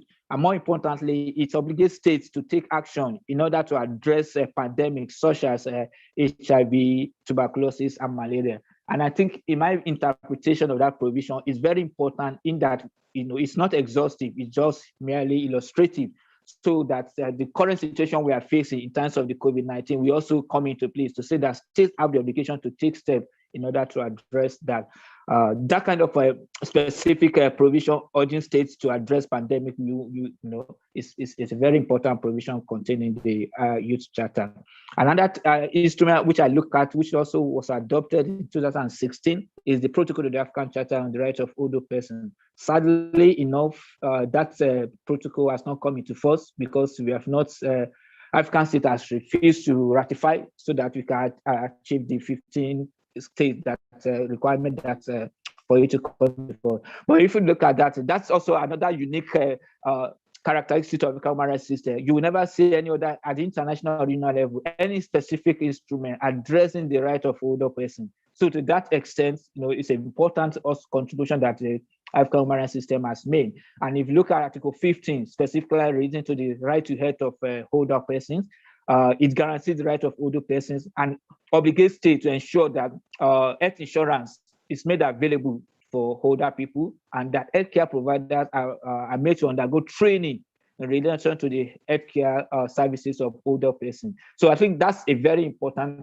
when we look at protecting the right to health of vulnerable and marginalized groups, one could give a good, it's a good step by the African human rights system in terms of realizing the right of specific groups in that regard. So I then look at some interpretative guides, which has also assisted in understanding the right to health. I look at, like I say, my focus was on the work of the African Commission on People's Rights. I look at the general comment and some of those resolutions important.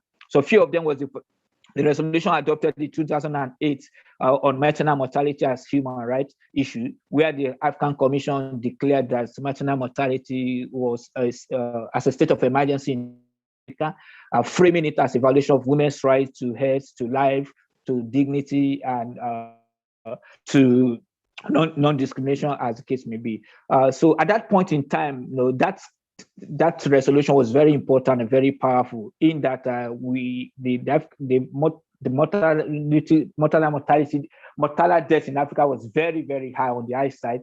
And although the Human Rights Committee has made some statement regarding the link between maternal mortality and human rights, but there was never a resolution. So the African Commission was the first human rights body, so to say, to adopt a resolution relating to maternal mortality, framing maternal mortality as a human rights issue.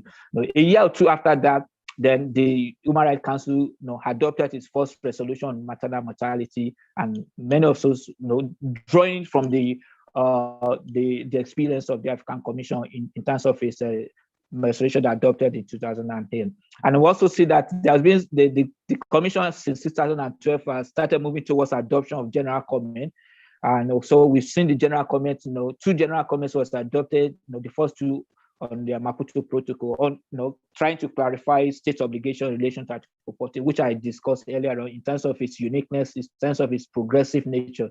So I think general comment 2, which I'll try to look at other parts of Article 14 is very important in this thing that, as I said, Article 14.2c, is the first human rights instrument to specifically allow women to abortion rights for women on a certain ground. So general comment 2 was to clarify state obligation in relation to it, and it contains a very, very important, useful guide in what step African countries should take in order to ensure women's right to a safe abortion, including ensuring youth-friendly services for girls and young women in that regard, making it obligation on states to make sure universal access to sexual and reproductive care information and services, making it very important. So I think general comment 2 also important in that it clarifies state obligation in relation to Article 14. So it's a very unique one, and it was also the it came before the Committee on Economic, Social, and Cultural adopted its own general comment 22. 2 years after the African Commission adopted that important general comment, highlighting how abortion and other sexual and reproductive right issues form part of our enjoyment of the right to health. And also, I also look at few guidelines, which are also very important. I look at the guidelines that were adopted in 2017 on combating sexual violence and its consequences. It's also a very important radical instrument by the African Commission. It's a very detailed understanding of what amounts to sexual violence, including sexual harassment, including FGM, including forced sterilization. Yeah. Sorry, I'd like to remind you on the time, please. Yeah. So I'm just trying. So this interpretation also, and we've gotten some jurisprudence like the Proid case, the Serra case, and the other important cases, which has also helped in our understanding of the Proid case talks about mental health, which is one of those first cases that has been cited internationally, in terms of how to protect the right of persons with disability. And the Serra case, which also a very landmark case in terms of how the state's obligation to protect the right to health. You will recall that the Nigerian government was found in violation of so many rights due to its inability to prevent oil companies to polluting the land of Ogoni people. So obligation of states to protect the right to health was highlighted in that case, and the indivisibility and interrelatedness of the right to health with other rights was also emphasized in that case, to the extent that Nigerian government was not only found violation of the right to health, but right to life, right to housing, and right to food of the people. And these are very important rights that are very relevant to the enjoyment of the right to health. And the committee has said that you cannot enjoy the right to health without other rights being guaranteed. So I think the challenge is that the implementation of this norm that I've explained are still a big challenge at the national level.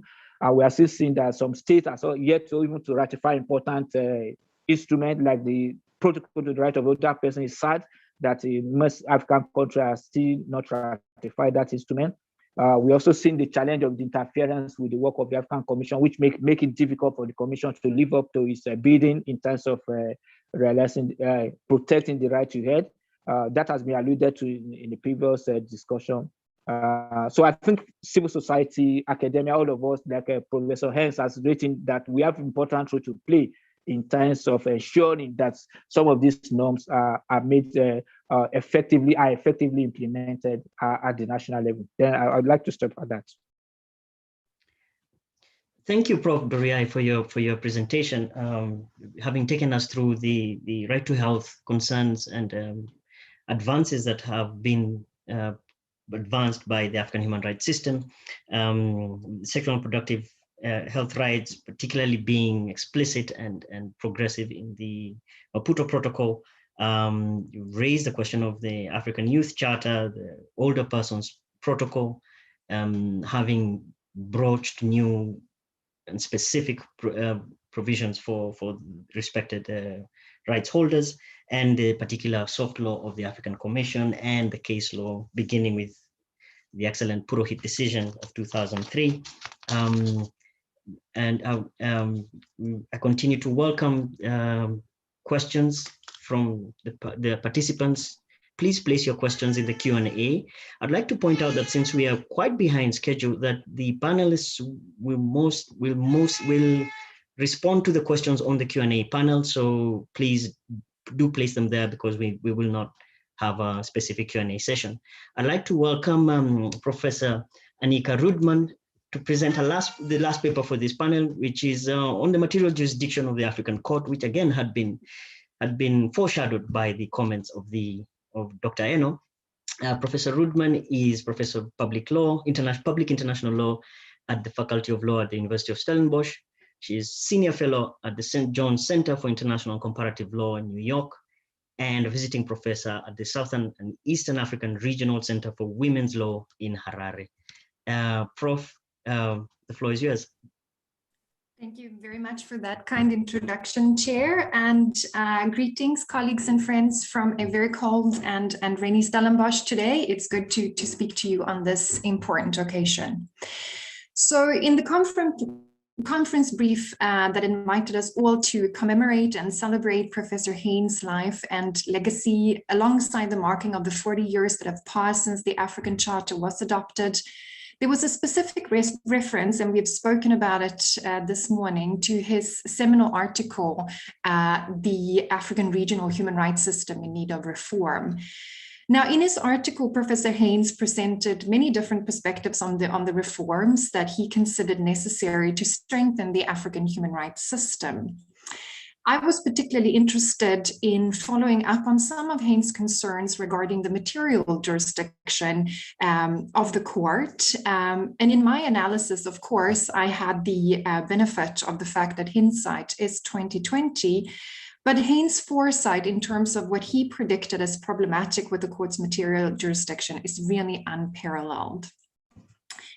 In his article, he raised the concern that if the court's jurisdiction would extend to any human rights treaties ratified by a member state of the protocol, this could potentially, as mentioned by Dr. Eno in his address this morning, cause jurisprudential chaos. He further suggested that such a broad material jurisdiction would have an adverse effect on the ratification of the protocol, as well as any other human rights treaty. Now, the material jurisdiction of the African Court, as we all know, in contentious cases, is the jurisdiction to interpret and apply instruments provided for under Article 3 of the protocol. So during the final stretch of the negotiations, as we heard this morning, leading up to the adoption of the protocol, we saw the addition of very important qualifiers to the court's material jurisdiction, such as the reference to ratification, relevant, and perhaps more importantly, the dropping of the reference to African. In terms of the latter, Professor Heyns particularly pointed us to the loss of African, which in his opinion could lead to the abandonment of the unique conception of human rights in Africa. The objective of my presentation this morning is to ascertain how the court, in fact, has demarcated its material jurisdiction through an analysis of the court's originating jurisprudence. In this regard, I would like to focus on two different things this morning. One, what the court has qualified as relevant, and two, how it has classified a human rights treaty. In 2001, Heyns suggested that the only treaties that could theoretically become relevant for the purposes of Article 3 would be treaties that make express provision for adjudication by the court. He supported this argument on the fact that at the time, there were no other treaties that contained such a provision, and therefore Article 3 should be interpreted to include the Charter, the Protocol, and any future treaty that included such a provision. Now, based on the express provision methodology proposed by Heyns, it is of interest to explore the earliest jurisprudence of the court. As we know, in 2013, the court presented its first judgment on the merits in Tanganyika Law Society versus Tanzania. In this case, the court importantly set up the first parameters of its material jurisdiction, which has then guided its jurisprudence going forward. The applicants in this case alleged violations of the Charter, the ICCPR, and the Universal Declaration. The court confirmed that it has jurisdiction over the Charter as listed under Article 3, but importantly also over the ICCPR and the Universal Declaration. In terms of the latter, the court later in the case of Norbert Songo and Sebastian Javon explained that declarations do not fall under the scope of its material jurisdiction.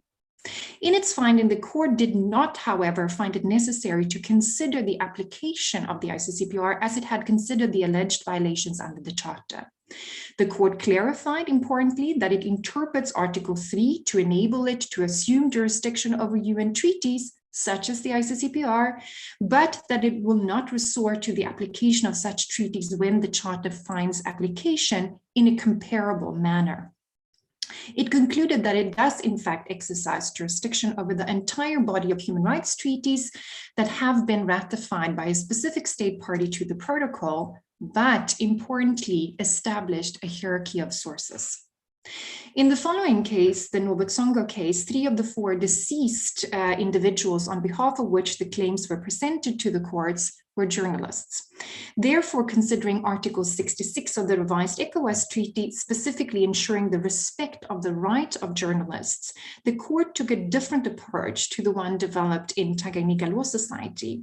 Instead of ruling on Article 9 of the Charte, the general right to the freedom of expression of all, the court took the view that the revised ECOWAS Treaty and the Charte should be read jointly. Therefore, the court found a violation of both rights. This signaled that the court approached its material jurisdiction primarily under the Charte, but once a more detailed, specific, or extensive right is located in another treaty under its jurisdiction, the court considers and applies such a right in conjunction with the Charte. It also significantly confirmed that the ECOWAS Treaty, i.e. the founding treaty of the ECOWAS, is indeed a relevant human rights instrument. In the following case, the Konate case, the issue of freedom of expression of journalists was once again brought before the court. In this case, the applicant similarly relied on the Charter, the ICCPR, and the revised ECOWAS Treaty. However, in contrast to the decision in Nobutsongo, the court in Konate found several violations based on the Charter, the ICCPR, and the revised ECOWAS Treaty. As such, the court provided final proof that UN treaties are indeed deemed relevant and that it would not merely use these treaties as interpretive tools. Going forward, the first 3 cases in a long string of cases bringing to the court's attention violations related to the Tanzanian criminal justice system, Alex Thomas, Wilfred Onyango, and the Abu Kabari cases further delineated the court's approach to rights in other instruments which would be qualified as more detailed. In Alex Thomas, the court found violations based on the Charter and the ICCPR by applying Article 7 of the Charter in light of Article 14 of the ICCPR. The court then furthered this argument in Wilfred Onyango by concluding that where, in comparison to the Charter, a right is more detailed in another human rights instrument, such an instrument will be applied by the court. Considering the court's broad interpretation of what is relevant or what is a relevant human rights treaty, as I've just discussed with you, the emphasis of the court then shifted to how it would define a human rights instrument, thus turning to the second point of my presentation this morning. In my paper, I explore 4 different aspects. The object and purpose test with regards to international human rights instruments in the court jurisprudence, the various categories of human rights instruments that can be defined and delineated, the distinction between an individual right and an individual human right, and finally, the methodology devised by the court to define a human rights treaty in APDH versus the Côte d'Ivoire. In the interest of time, we know it's short this morning. I will only speak to the points of the object and purpose and the methodology set out by the court in the APDH case. Now, for those of you who have spent, like myself, long hours considering what defines a human rights treaty, it is quite obvious that the seemingly simple task of characterizing a treaty as a human rights treaty is complicated by several factors. As treaties deal with human rights in different ways, to a different extent, and sometimes without the express objective of protecting individual rights, pinpointing the object and purpose of a treaty, its rights and state obligations, and enunciating individual rights often leave ample room for interpretation. As referred to by Heinz, presumably even environmental treaties and those related to mercenaries would become justiciable, insofar as they have human rights implications. So let's explore this a little bit further. For an instrument to be classified as a human rights instrument in general terms, it must secure individual rights, in other words, include a direct expression of rights, and its object and purpose must be to promote and or protect human rights. The importance of the object and purpose was first highlighted, as we're all familiar with, in the ICJ advisory opinion and the Genocide Convention opinion, and later, of course, repeatedly referred to in the Vienna Convention on the Law of Treaties. Critically, however, the Vienna Convention does not afford us any explanation as to the contents of this concept or concepts. Seemingly synonymous, the terms object and purpose in international law covers two different aspects of a treaty. Firstly, the rights and obligations which a treaty articulates, in other words, its normative content. And secondly, the outcomes envisioned by the state party accomplished by the application of the treaty. Consequently, the two are linked, but nonetheless representing two different aspects of what is often regarded as a single concept. To put the object and purpose test into a more practical terms and to show the difficulties it may pose, I will focus particularly now at the APDH case, where the court pioneered its methodology in terms of how to characterize a human rights instruments. Now, faced with submissions based on the African Democracy Charter and the ECOWAS Protocol on Democracy and Good Governance, the court had to clarify whether these instruments qualified as human rights instruments. It concluded that in determining whether a convention is a human rights instrument, it is necessary to refer in particular to the purposes of such a convention. The reference by the court to the plural purposes, leave rooms for both a holistic and a norm-based classification of a treaty.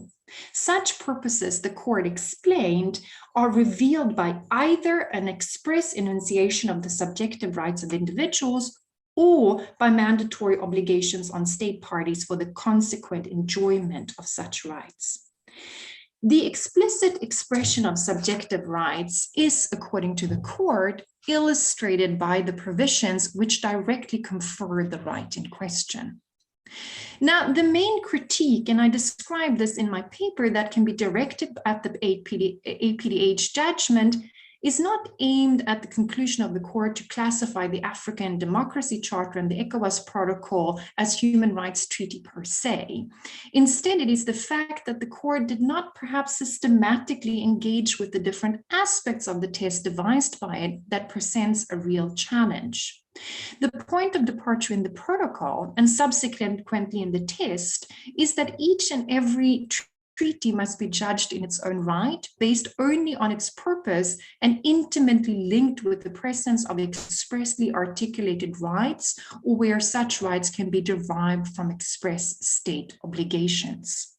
For the court to be able to determine this, it would have had to analyze the relevant treaties and their provisions.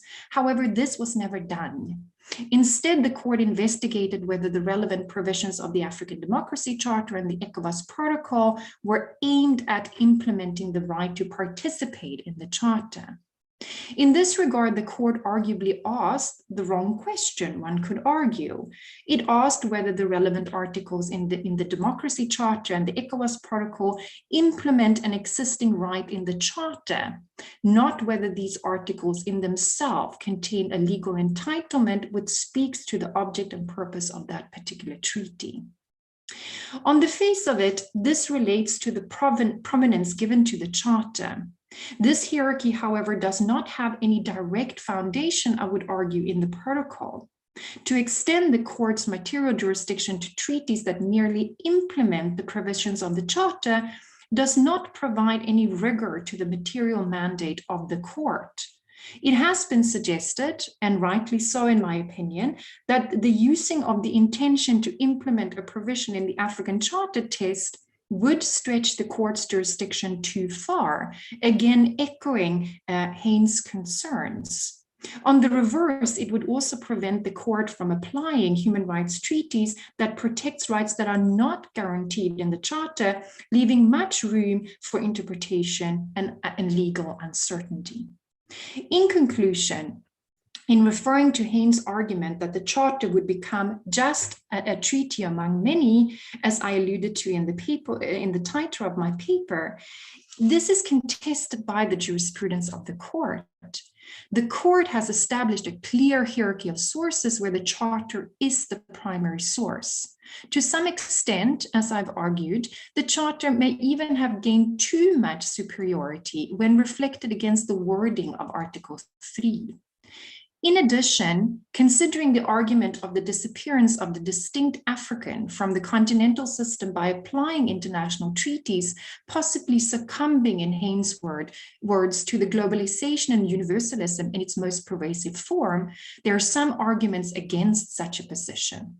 Firstly, the method developed by the court to only have recourse outside the Charter when a more detailed provision exists in another human rights treaty ratified by the relevant state seemed to defeat such a claim.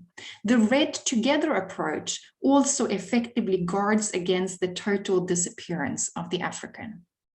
Secondly, the proliferation of topics covered by AU law enables the court to rather refer to AU sources than UN sources, or at least to both, preventing the one-sidedness commented on by Heyns. The reverse has also been proven to be true, of course, in scenarios where I'm going to conclude now, yes, where an international treaty such as the ICCPR is applied to mitigate clawback clauses. And another example where the ICSCR is applied to balance the minimalist approach to socioeconomic rights in the Charter. Here, decreasing the distinct African is arguably favorable to the protection of human rights of Africans. It is evident from the analysis in my paper, I will conclude now, that many of the problems presented by Heyns did not materialize due to the court's own creativeness. However, where the words of Heyns have provided the most chilling prediction is indeed in the domain of the lack of ratification, and lately, as we heard earlier this morning, in terms of the withdrawal from the court's personal jurisdiction.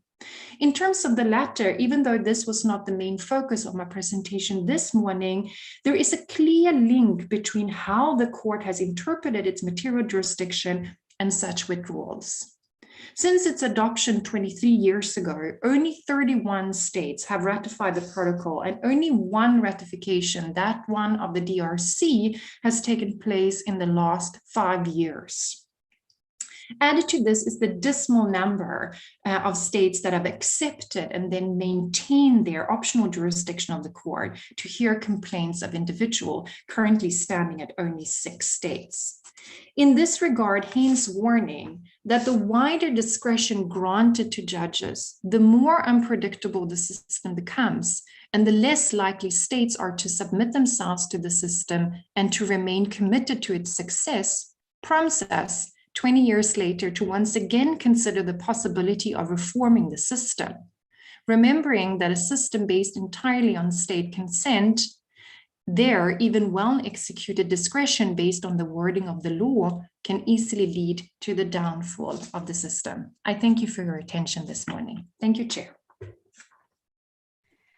Thank you, Prof, for your wonderful and detailed analysis of the court's evolution of the material jurisdiction that has been presented to it from the wide range of options that is clearly evident in the text, and for linking it to the prescient and concerns of Prof. Heyns back 20 years ago in his paper, was published in the African Human Rights Law Journal. And at this point, I think I'd like to close the session. I'd like to encourage the panelists to please respond to the questions that we have in the Q&A session window. It would be lovely to have an actual Q&A session, but it's best that the perfect not come in and interrupt the good. So welcome all. We thank all the questions, and we thank those who have asked their questions. The panelists will respond to them. We thank the panelists for their detailed analysis of their various questions, and to note that there is a beautiful coherence of a conversation from the keynote speakers into the first panel. At this point, I'd like to close this first session. We are quite beyond time. I'd invite us to take a 5-minute break, and then we can resume for the next panel. Thank you so much.